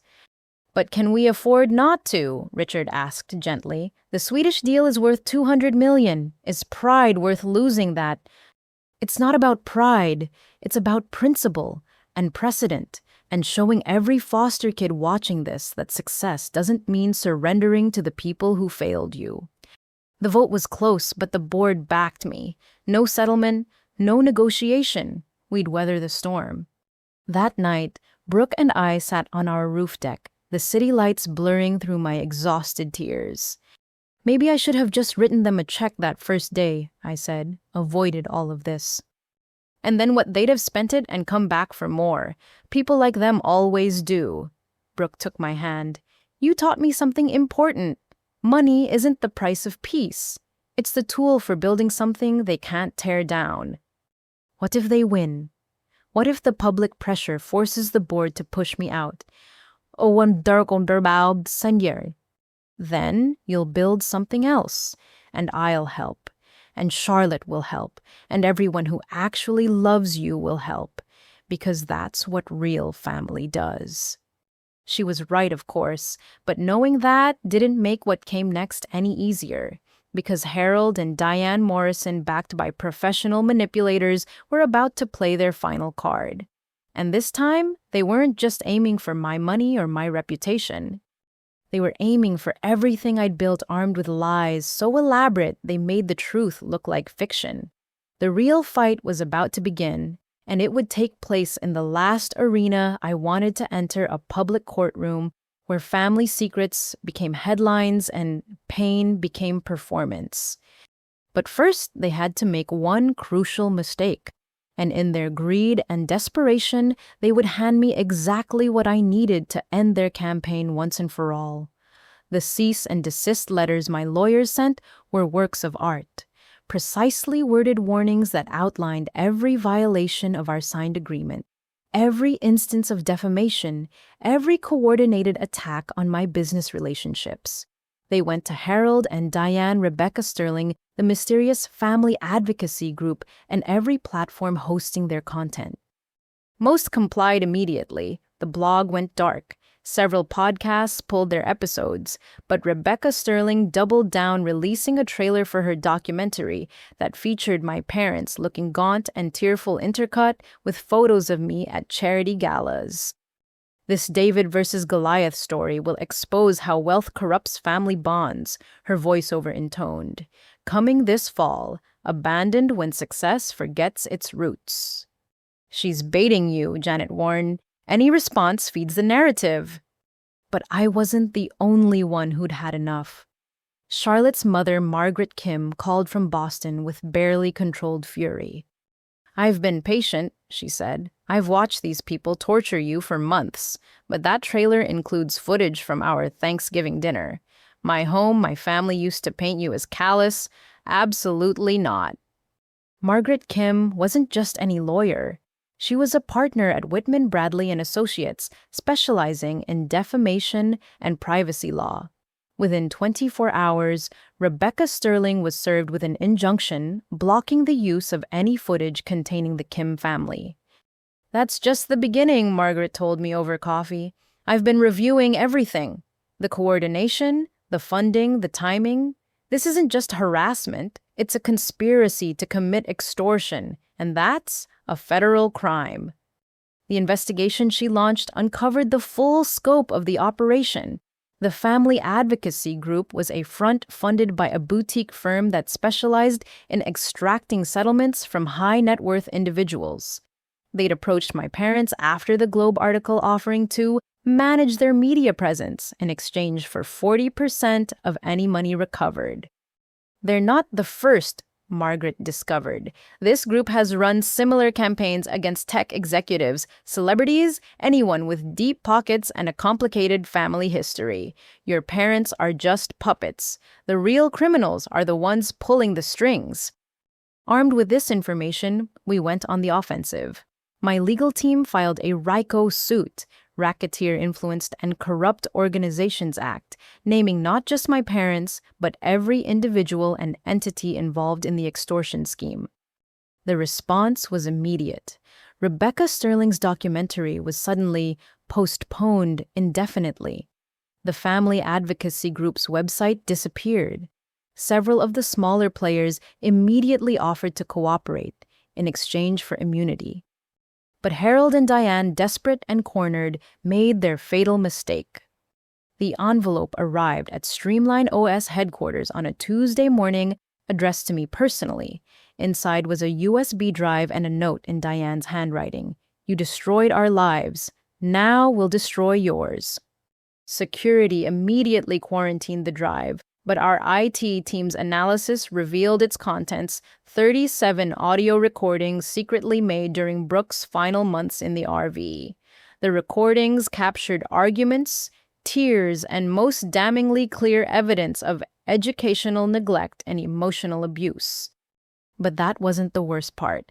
The final recording was from 3 weeks ago, an illegal recording of my meeting with them at the motel, edited to remove context and make me sound threatening and cruel. "They just handed us federal wiretapping charges," my lawyer said, almost gleeful. "One-party consent doesn't apply when you're recording to commit blackmail. This is a felony."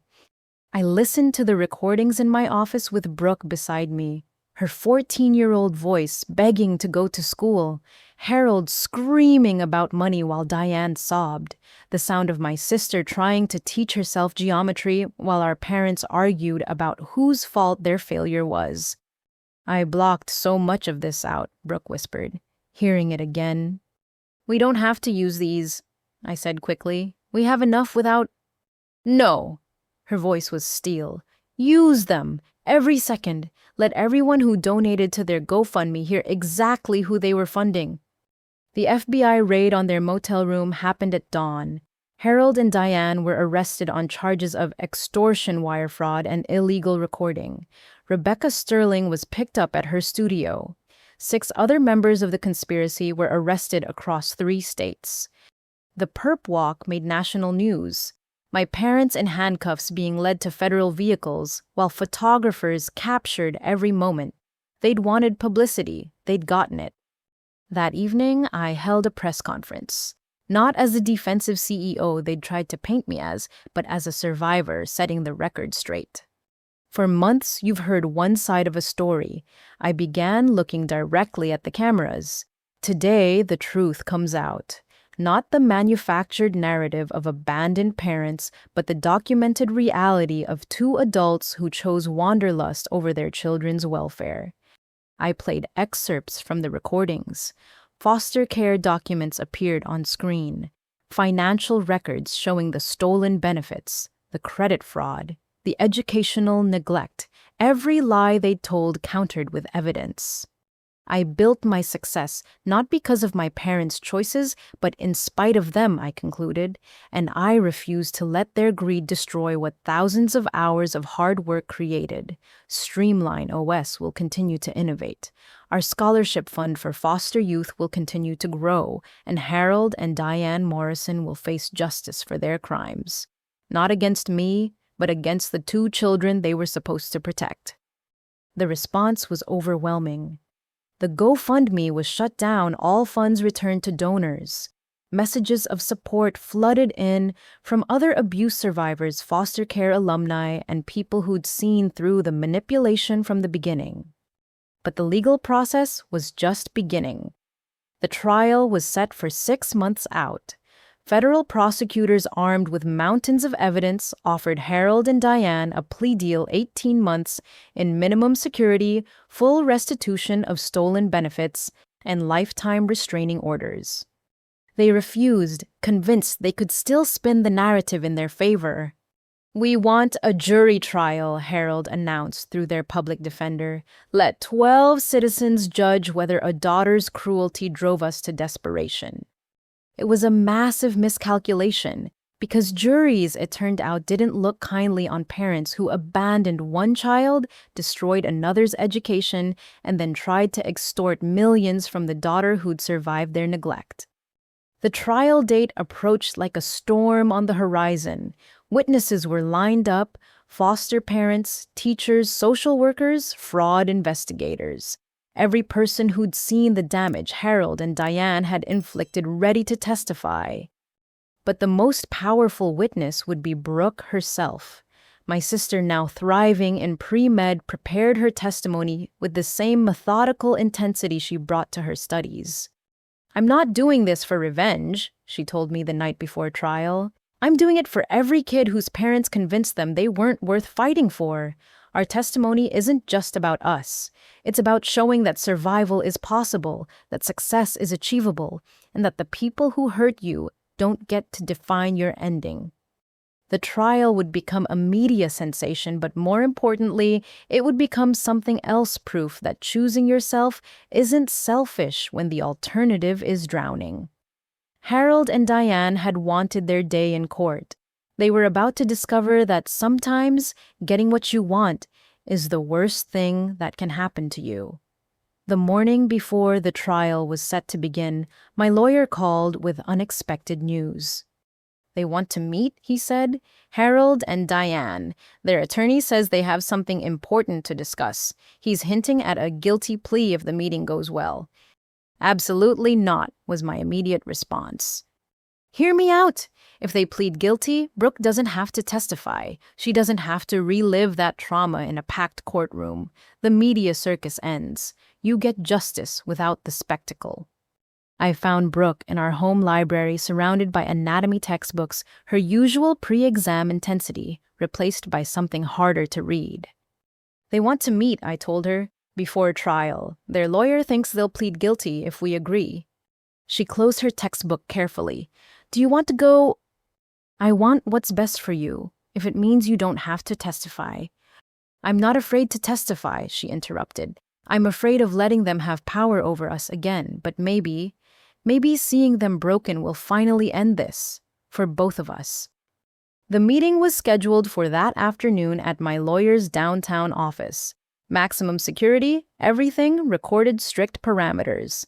As we rode the elevator to the conference room, Brooke squeezed my hand. Whatever happens, we're leaving here free, she said. They're going back to federal custody, remember that. Harold and Diane looked like ghosts of their former selves. Federal detention had aged them a decade in 6 months. Orange jumpsuits replaced their carefully curated travel blogger aesthetics. The room smelled of industrial soap and defeat. Their lawyer, a tired-looking public defender named Carl Brennan, opened with careful words. My clients have spent these months reflecting on their choices. They'd like to address their daughters directly. Oh, 5 minutes, my lawyer said, and everything is on record.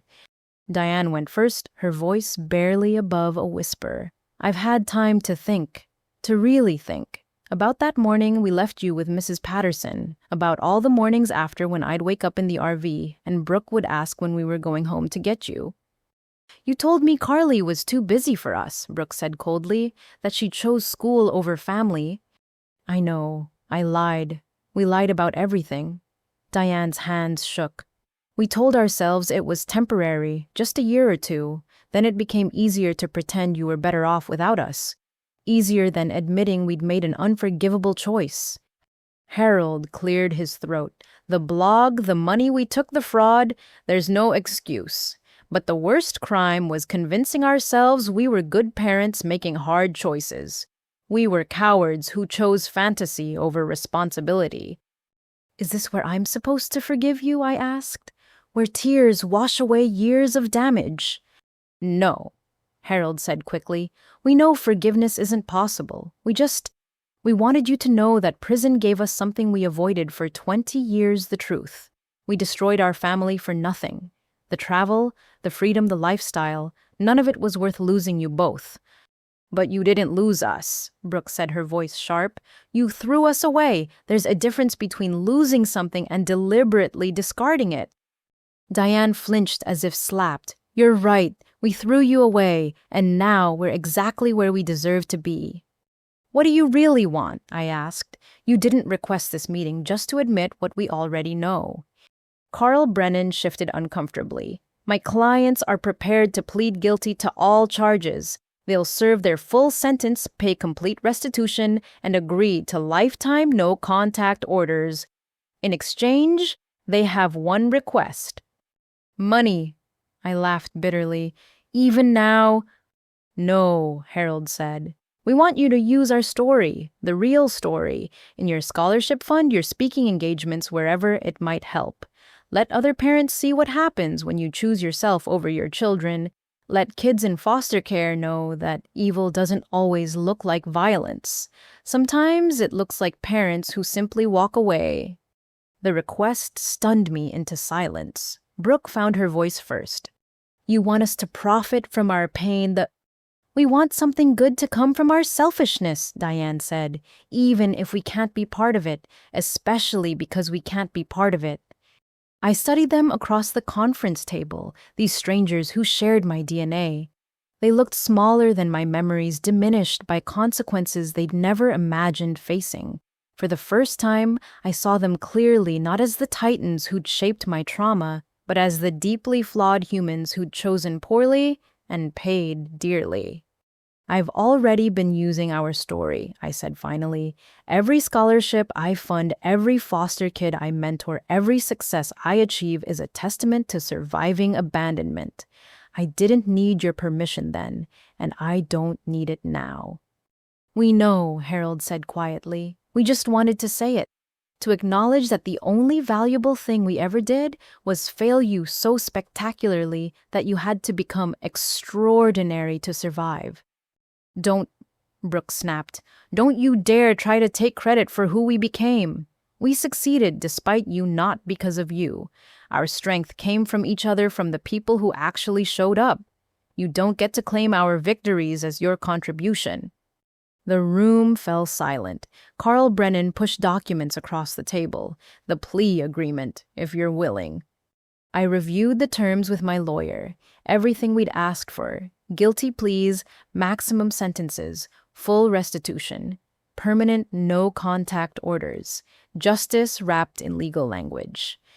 There's one thing missing, I said. The recordings they made of Brooke, all of them. Every copy, every backup. Destroyed. Already arranged, Carl confirmed. The FBI has the originals as evidence. All other copies will be destroyed under supervision. Harold and Diane signed without hesitation their last act as our parents, being the legal termination of any claim to the title. As the documents were finalized, Diane looked up one last time.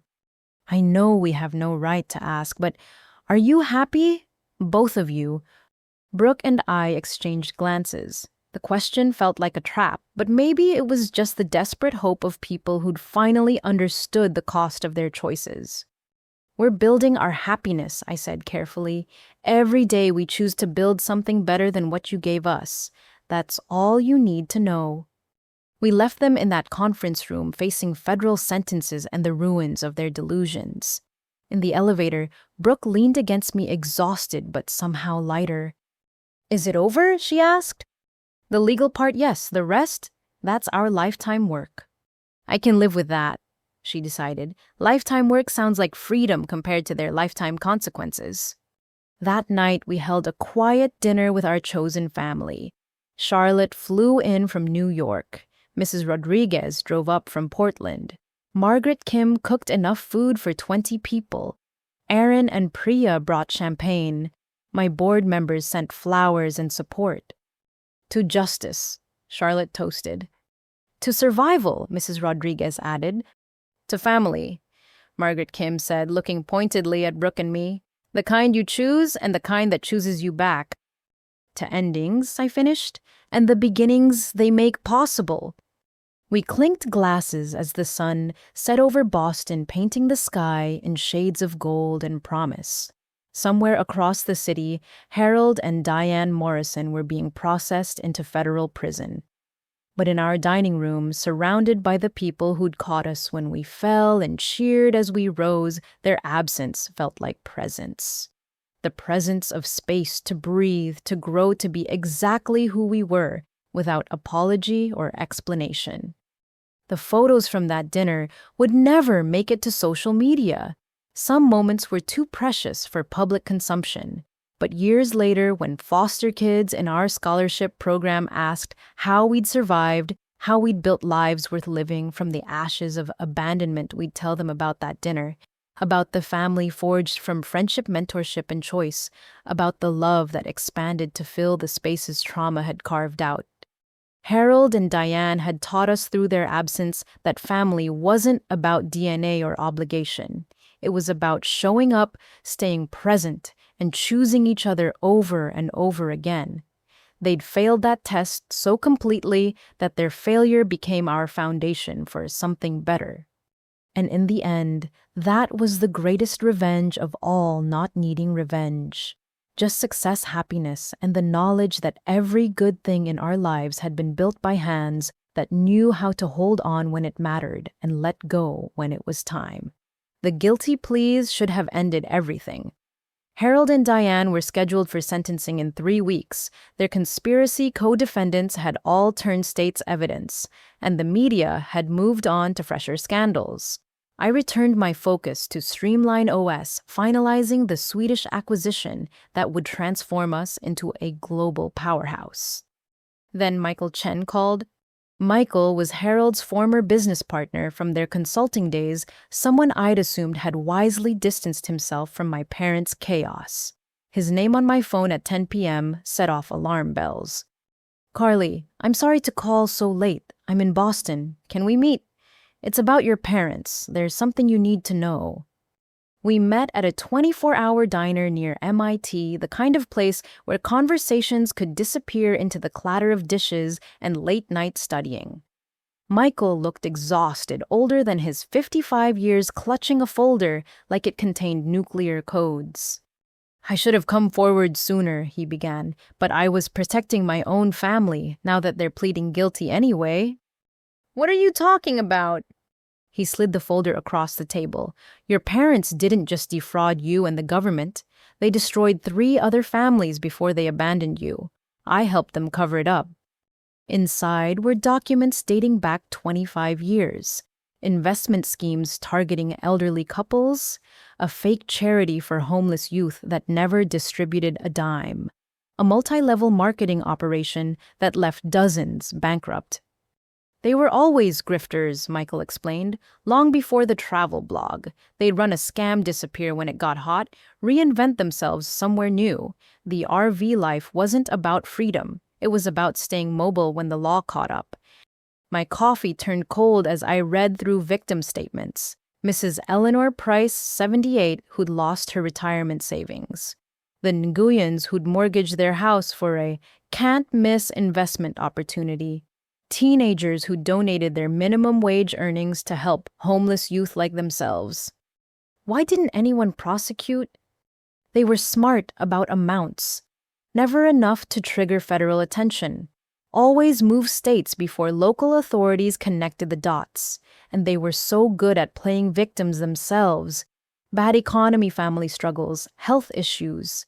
People felt sorry for them, even as they stole everything. You knew all this and said nothing. Michael's face crumpled. They had dirt on me, too. Some creative accounting I'd done during my divorce.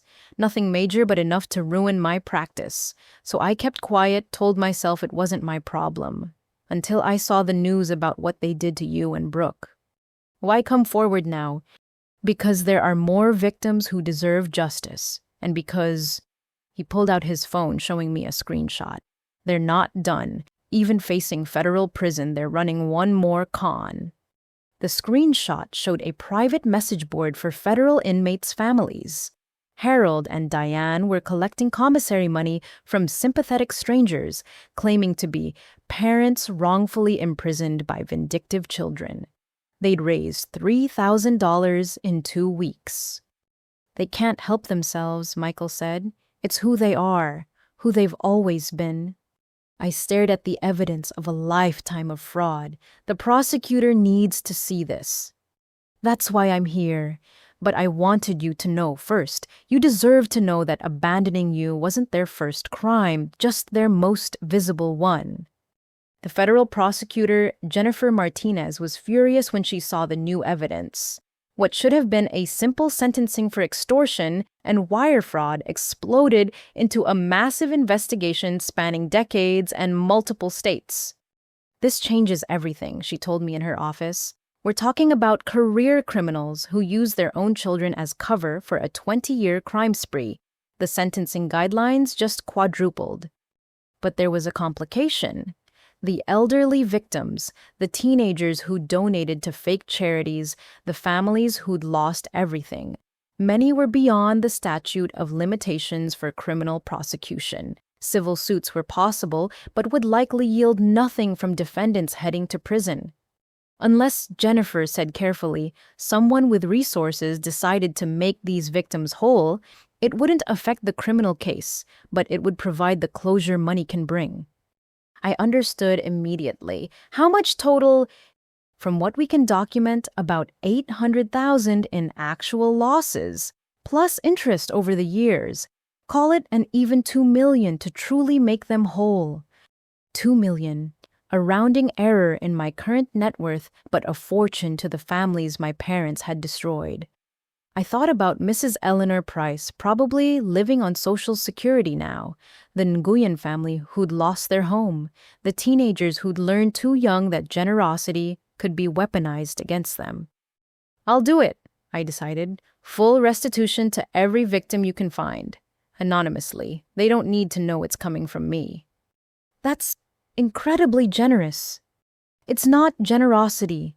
It's justice my parents will never provide, and it's something else, proof that their children grew up to fix what they broke. The sentencing hearing was postponed as new charges were filed. Each week brought new revelations as investigators followed the trail of destruction my parents had left across America. But I had my own ultimatum to deliver. I visited them one last time in federal detention. They sat across from me in chains, the weight of their expanded charges visible in their hollow eyes. 25 to life, I said without preamble. That's what the prosecutor is recommending now, unless you do exactly what I say. Diane started crying. Harold's jaw clenched. What do you want? Full confession. Every scam, every victim, every penny stolen. You cooperate completely, help recover whatever assets remain, and testify against your remaining co-conspirators. Do that, and I'll ask the prosecutor to recommend 15 years instead of 25. 15 years, Harold repeated. I'll be 70 when I get out. You'll be alive, I countered, which is more than Mrs. Price can say. She died last year in a state nursing home because you stole her retirement savings. We didn't know, Diane started. You didn't care, I corrected, just like you didn't care what happened to me in foster care or to Brooke in that RV. Other people were just resources to exploit. But now you're the resource. Your confessions will help prosecutors prevent other families from suffering what you inflicted. And if we refuse, then you roll the dice with a jury who will hear about every elderly person you robbed, every teenager you conned, every family you destroyed, including your own. They exchanged the kind of look that comes from decades of partnership in crime. Finally, Harold nodded. We'll confess everything. Good. And Harold, Diane, this is the last time you'll see me. Whether you serve 15 years or 50, whether you live or die in prison, we're done. You are strangers who happen to share my DNA, nothing more. Carly, Diane reached out instinctively. We're still your parents. No. Parents protect, parents provide, parents sacrifice. You're just two criminals who happen to reproduce.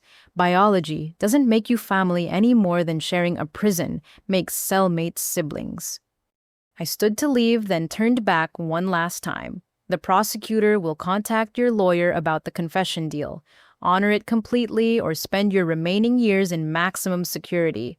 Your choice. Wait, Harold called out. What about Brooke? Does she have anything to say? Brooke is in medical school building a life of service to others. She doesn't think about you at all anymore. That's her gift to herself, the freedom of indifference. You should try it sometime. I left them there, two aging criminals facing the consequences of a lifetime of choices. Outside, Boston's autumn air tasted like freedom and possibility. My phone buzzed with messages. The Swedish deal had closed, making Streamline OS one of the largest supply chain companies in the world. Brooke had aced her anatomy exam. Charlotte was flying in for the weekend. Real life built on real foundations was waiting. And for the first time since that August morning 16 years ago, I felt truly free from the shadow of the people who'd birthed but never parented me. The ultimatum had been delivered. The confessions would come. The victims would receive restitution they'd never expected. And Harold and Diane Morrison would spend their remaining years with the one thing they'd always avoided, the truth of who they really were. The federal courthouse in downtown Boston had seen its share of high-profile cases, but the Morrison trial drew unprecedented attention. News vans lined the street. True crime podcasters broadcast live from the steps. The foster care community rallied in support, many traveling from across the country to bear witness. I arrived with Brooke, both of us dressed professionally but not ostentatiously. This wasn't about displaying our success. It was about truth finally having its day in court.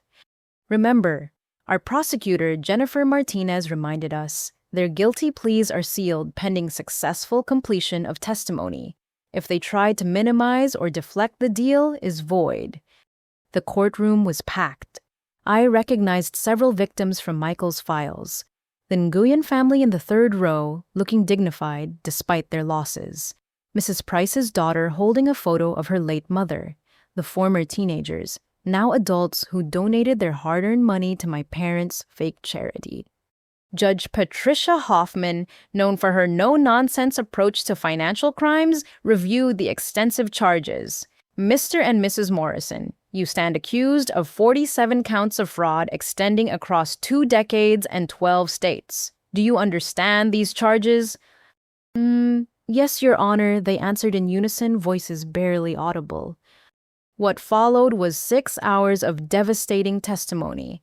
Harold and Diane, prompted by prosecutors, laid out their crimes in excruciating detail. The elderly couple in Phoenix who'd lost their life savings. The single mother in Denver who'd invested her children's college funds. The homeless shelter that never existed except on paper. And during this period, Jennifer asked, "Where were your daughters?" "Carly was in foster care," Harold admitted. "Brooke was with us in the RV." "You abandoned one daughter and subjected the other to a transient lifestyle while defrauding families across America." "Yes." "Why?" For the first time, Harold seemed to struggle for words. We told ourselves we deserved better than ordinary life, that rules didn't apply to people with vision. We were special, so we deserved special treatment. Special enough to steal from the elderly. "We rationalized everything," Diane interjected, tears streaming. "Every crime had an excuse. The economy was bad. Traditional life was a trap. We were teaching our girls independence. By abandoning them, by showing them not to rely on anyone," Harold said, then caught himself. "No, that's another excuse. We abandoned them because children were inconvenient to our lifestyle. Carly was too old to control, too smart to fool. And Brooke. We dragged Brooke along as a prop for our travel blog, proof we were a wholesome family living the dream." Brooke gripped my hand so tight it hurt. Hearing our trauma validated in open court, having our parents admit their selfishness without qualification, it was devastating and healing simultaneously. Jennifer continued methodically through each victim, each scheme, each betrayal of trust.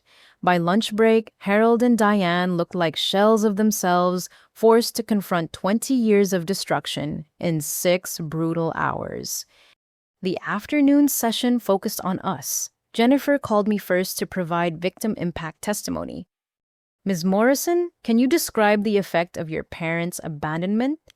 I'd prepared for this moment, but standing at the podium, looking at the 2 people who'd created and then discarded me words, felt inadequate. When you're 12 and your parents drive away, leaving you with a social worker, you ask yourself, why? What did I do wrong?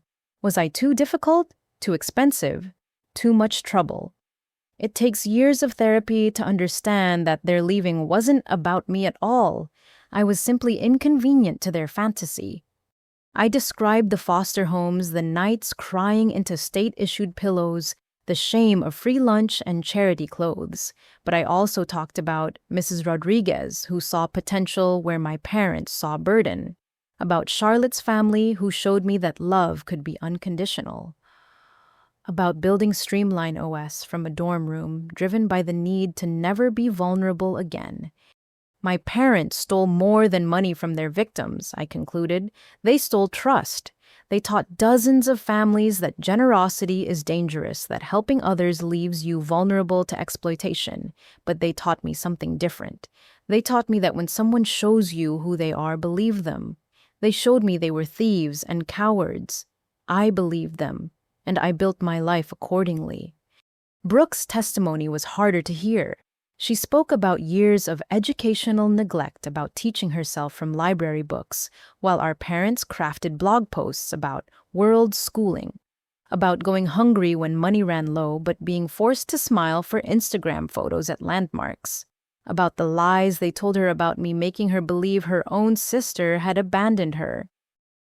They stole my childhood and my education," she said, voice steady despite tears. "But worse, they tried to steal my relationship with the only real family I had left.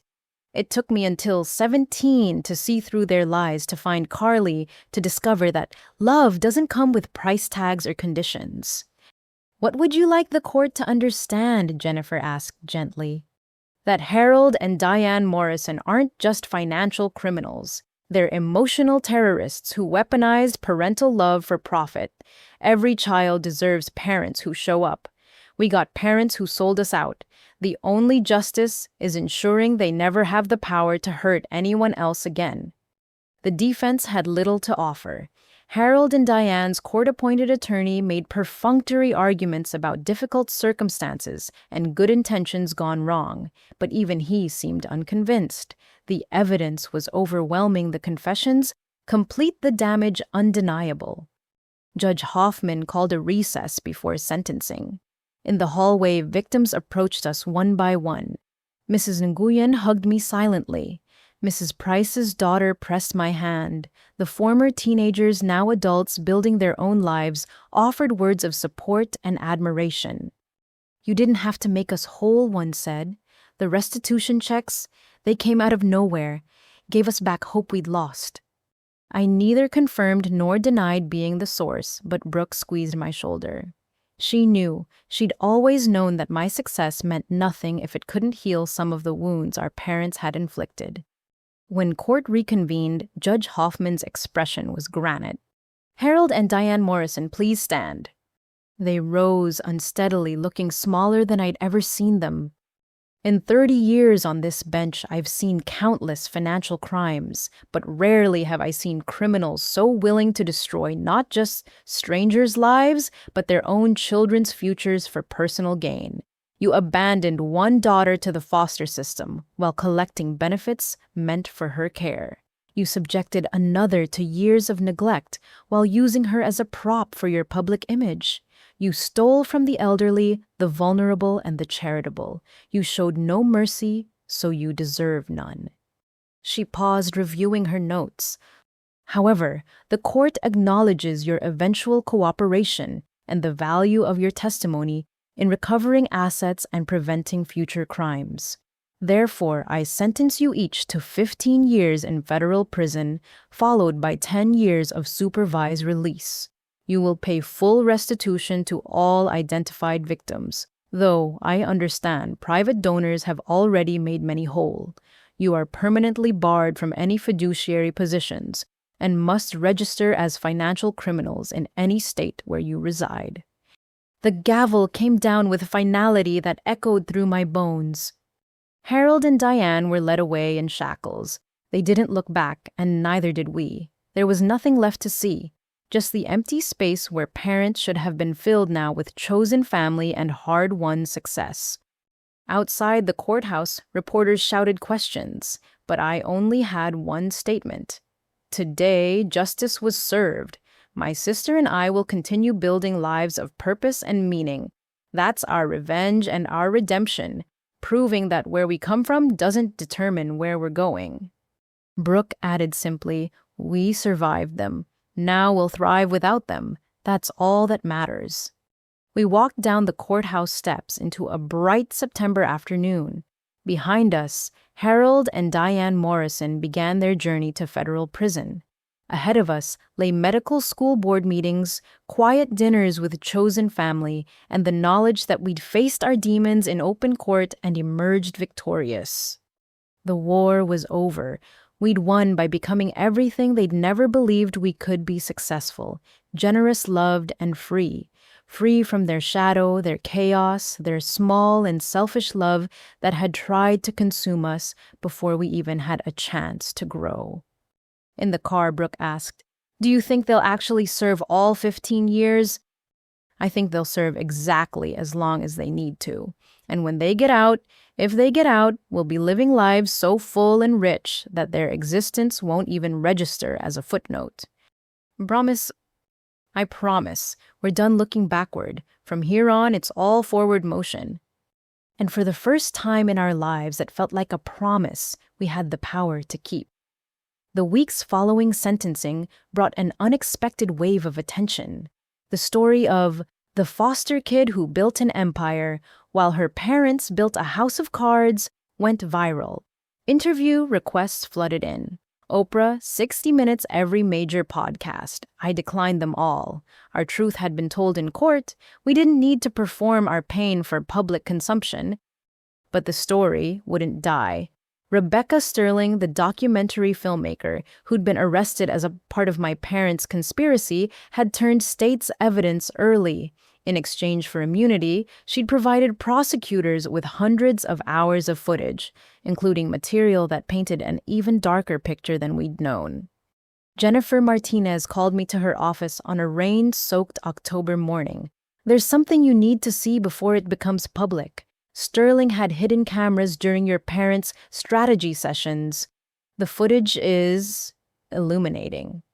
She played clip after clip, Harold and Diane with their handlers laughing about the bleeding hearts who donated to their GoFundMe, coaching sessions on how to cry on cue, detailed discussions about which lies would play best with different demographics.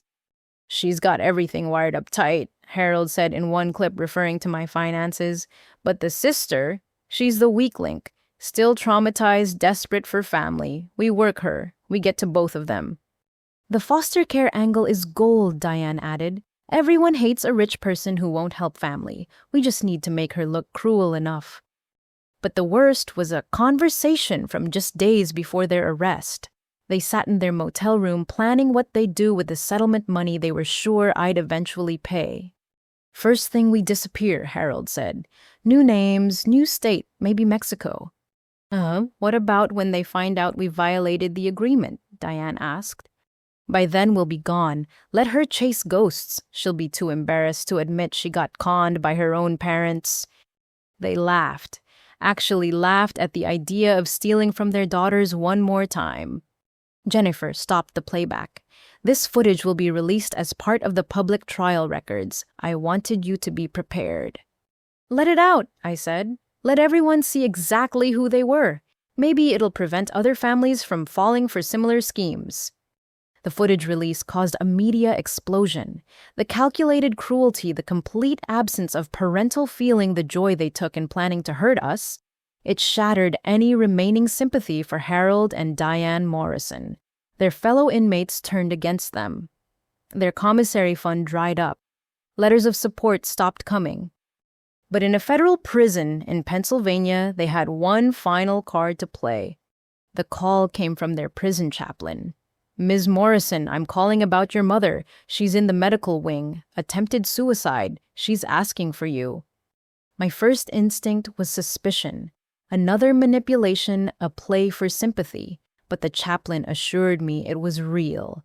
Diane had hoarded medication and taken a near-fatal dose. "I won't come," I told him. "Whatever she needs to say, she can write it down." "I understand, but I should tell you, she's been diagnosed with stage 3 breast cancer. The suicide attempt came after receiving the prognosis. She may not have much time to write anything." Cancer. The one thing that couldn't be faked in federal prison. The one consequence Harold and Diane couldn't scheme their way out of. I didn't go, but Brooke did. She returned that evening shaken but resolute. "She's dying, Carly, actually dying. The cancer's aggressive already in her lymph nodes. 6 months, maybe less." What did she want? To apologize? To explain? To beg forgiveness she knows she doesn't deserve? Brooke sat heavily on our couch. She looked so small, so defeated. Not the monster from our memories. Just a sick woman facing death in prison. "Don't," I warned. "Don't let her manipulate you even now." "I'm not, but I needed to see her, to close that chapter completely." Brooke pulled out an envelope. "She gave me this, for you." The letter was short, written in Diane's shaky hand. "Carly, I won't insult you with excuses or explanations. The footage showed you who we really were. The trial confirmed it. We were never parents, just predators who happened to have children. I'm dying. Harold doesn't know yet. I haven't told him. We destroyed everything we touched, including each other. He'll face his remaining years alone, which feels like justice. I don't ask for forgiveness. I ask only that you know one true thing. My greatest regret isn't the prison or the shame or even the cancer. It's that I had a daughter strong enough to survive me, brilliant enough to build an empire, generous enough to help our victims, and I was too selfish to love her properly. You deserved better. Brooke deserved better. Every person we hurt deserved better. I'll die knowing I was the villain in every story that mattered. Don't come see me. Don't forgive me. Just know that in the end, I finally understand what we threw away. Diane. I read it twice, searching for the angle, the manipulation. But there was only truth arriving decades too late to matter. Are you okay? Brooke asked. I don't know. I've hated them for so long. Now one's dying and the other will rot in prison alone. It should feel like victory. But it doesn't. It feels like nothing, like the end of a story I stopped reading years ago. Harold learned about Diane's diagnosis the next day. According to the chaplain, he took it badly, raging about the unfairness of facing prison alone. He filed for compassionate release to care for his dying wife, a request immediately denied, given his lack of actual compassion for anyone, including her. Diane died on a cold February morning 5 months after her diagnosis. The chaplain called to inform us. No last words, no final manipulations. She simply stopped breathing in the prison medical wing attended by strangers because she'd alienated everyone who might have cared. Harold wasn't allowed to attend the burial. The state interred her in a potter's field reserved for inmates without family claims. A number on a metal marker, nothing more. Should we? Brooke started to ask one evening. No, I said firmly. She's exactly where she chose to be. Forgotten. We don't owe her memory anything more than she gave our childhood. Harold served 3 more years before a heart attack killed him in his cell. Another phone call from another chaplain. Another burial in another potter's field. The Morrison family crime spree ended, not with bang but with whimper, 2 graves marked only with numbers visited by no one. The news of their deaths brought unexpected attention. Reporters wanted to know how we felt. Did we regret not reconciling? Did we wish things had ended differently? I gave one final interview to Sandra Vega from the Globe, who'd first exposed their crimes. They died as they lived, I told her, alone, unmourned, and entirely by their own choices. My sister and I mourned our parents years ago. The parents they could have been, should have been, but chose not to be. Their physical deaths are just footnotes to a story that ended the day they drove away from a 12-year-old girl standing on a sidewalk. No regrets? Sandra asked. No what-ifs? The only what-if that matters is this: what if they'd chosen differently? What if they'd loved their daughters more than their dreams? What if they'd been parents instead of predators? But they didn't. They weren't. And Brooke and I built beautiful lives from the ashes they left behind. That's our ending. Not their deaths, but our lives. The article ran with a photo of Brooke and me at her medical school graduation. She was beaming diploma in hand, surrounded by the chosen family who'd shown up when biology failed us. Charlotte and her family, Mrs. Rodriguez, the Streamline OS team, living proof that love isn't about DNA but about presence choice and the daily decision to care. That night we held a quiet dinner at home. No toasts to the dead, no moments of silence. Just family. Real family, sharing a meal and planning futures that Harold and Diane Morrison would never touch. It's really over, Brooke said as we cleaned up. They're gone, both of them. They've been gone since we were children, I reminded her. Now it's just official. And somehow that felt like exactly the right amount of closure. Not too much, not too little. Just enough to close the book on people who'd written themselves out of our story long before death made it permanent. We were orphans now in the technical sense, but we'd been building lives without parents for so long that the title felt like freedom rather than loss. Freedom to love without fear. Freedom to trust without waiting for betrayal. Freedom to be exactly who we'd fought to become. The verdict was enwritten not by judge or jury, but by time itself. Harold and Diane Morrison had lost everything that mattered long before they lost their lives. And their daughters, we'd won by refusing to let their failures define our futures. That was justice. That was closure. That was enough. 5 years had passed since Harold and Diane Morrison were buried in unmarked graves. 5 years of building, growing, and healing in ways I'd never imagined possible when I was 12 years old with a suitcase and a social worker. I stood in the auditorium of the Morrison Foster Youth Center, watching 300 scholarship recipients receive their awards. The building itself was a converted mansion in Brookline, bought with my own funds and transformed into a haven for foster kids pursuing higher education. Full computer labs, study rooms, a commercial kitchen where former foster youth learned both cooking and community. You ready? Brooke appeared beside me, resplendent in her white coat. Dr. Brooke Morrison, child psychiatrist, had opened her practice specifically for traumatized youth. She spent her days helping kids understand that their past didn't define their potential. Almost. Just thinking about how far we've come. Mrs. Rodriguez, now in her 70s, but still fierce, joined us. Stop thinking and start celebrating. These kids need to see joy, not just survival. She was right. The auditorium was full of young people who'd been discarded, abandoned, forgotten by systems and families alike. But tonight, they were scholars, future doctors, engineers, teachers, artists, kids who'd learned like Brooke and me that being thrown away could sometimes teach you how to fly. I took the stage to thunderous applause. The students knew my story, not the sanitized version, but the real one. The foster homes, the abandonment, the nights wondering why I wasn't worth keeping. They knew because they'd lived variations of the same theme. 5 years ago, I sat in a courtroom watching the people who gave me life but never gave me love face justice for their crimes. I thought that was the end of my story with Harold and Diane Morrison. I was wrong. The room was silent, 300 futures hanging on words from someone who'd walked their path. Their end was just my beginning. Every scholarship we award, every life we change, every foster kid who graduates college because someone believed in them. That's the real verdict on their choices.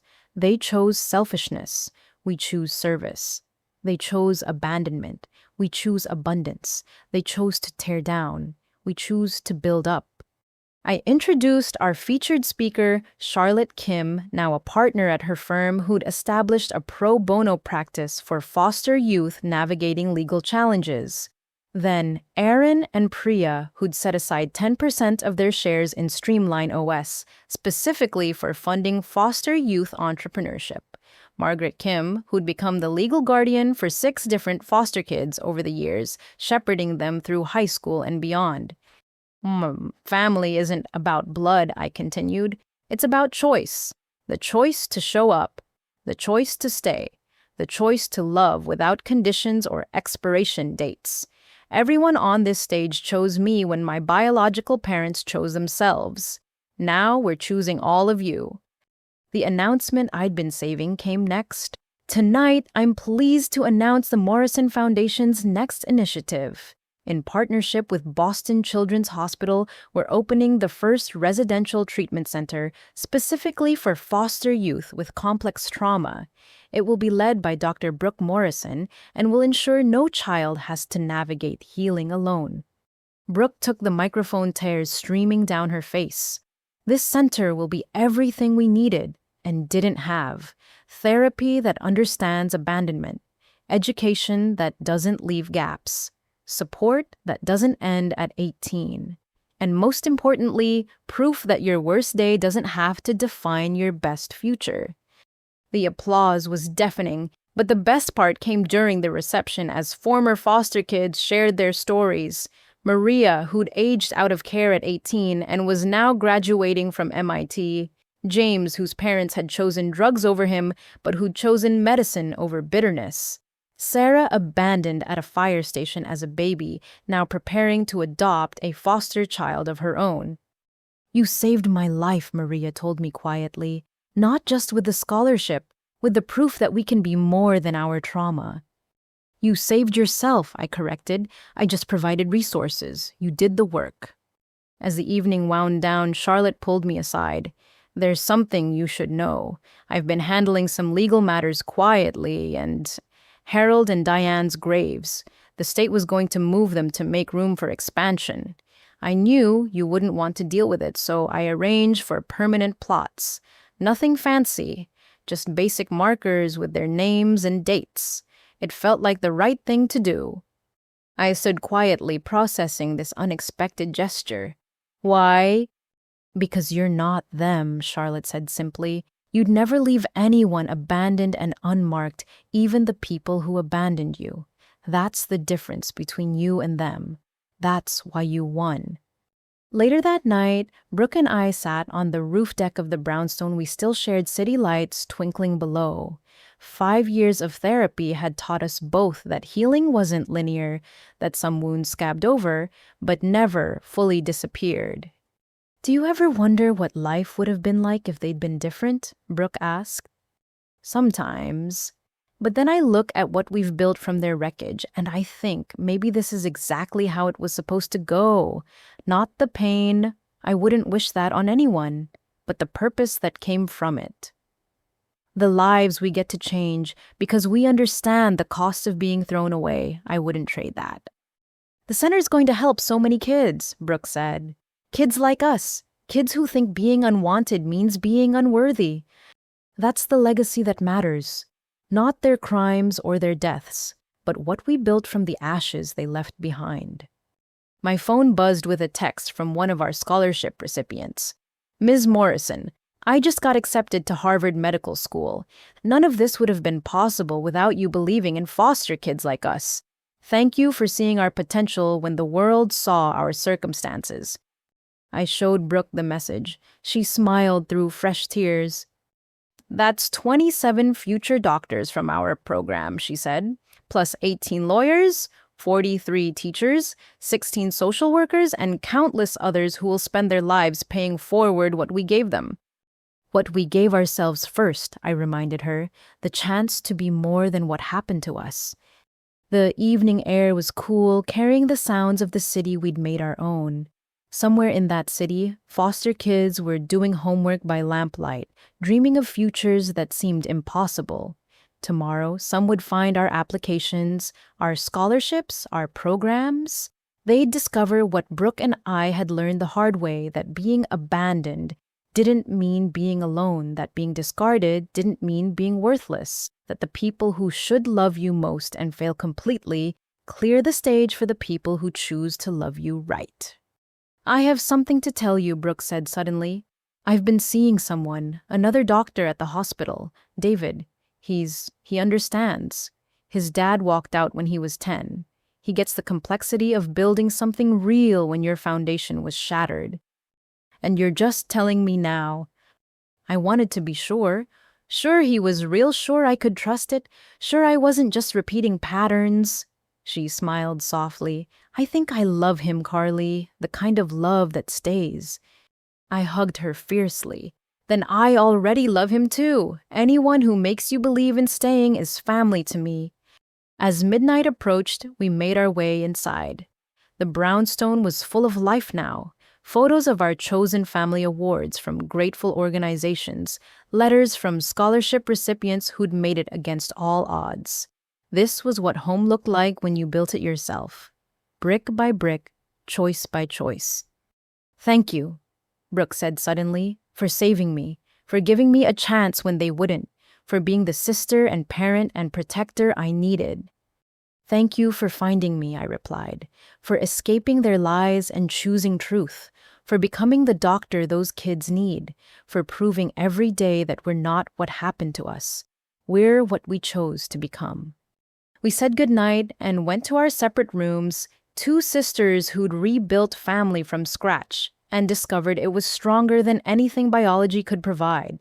Tomorrow would bring new challenges, new foster kids needing hope, new ways to transform pain into purpose.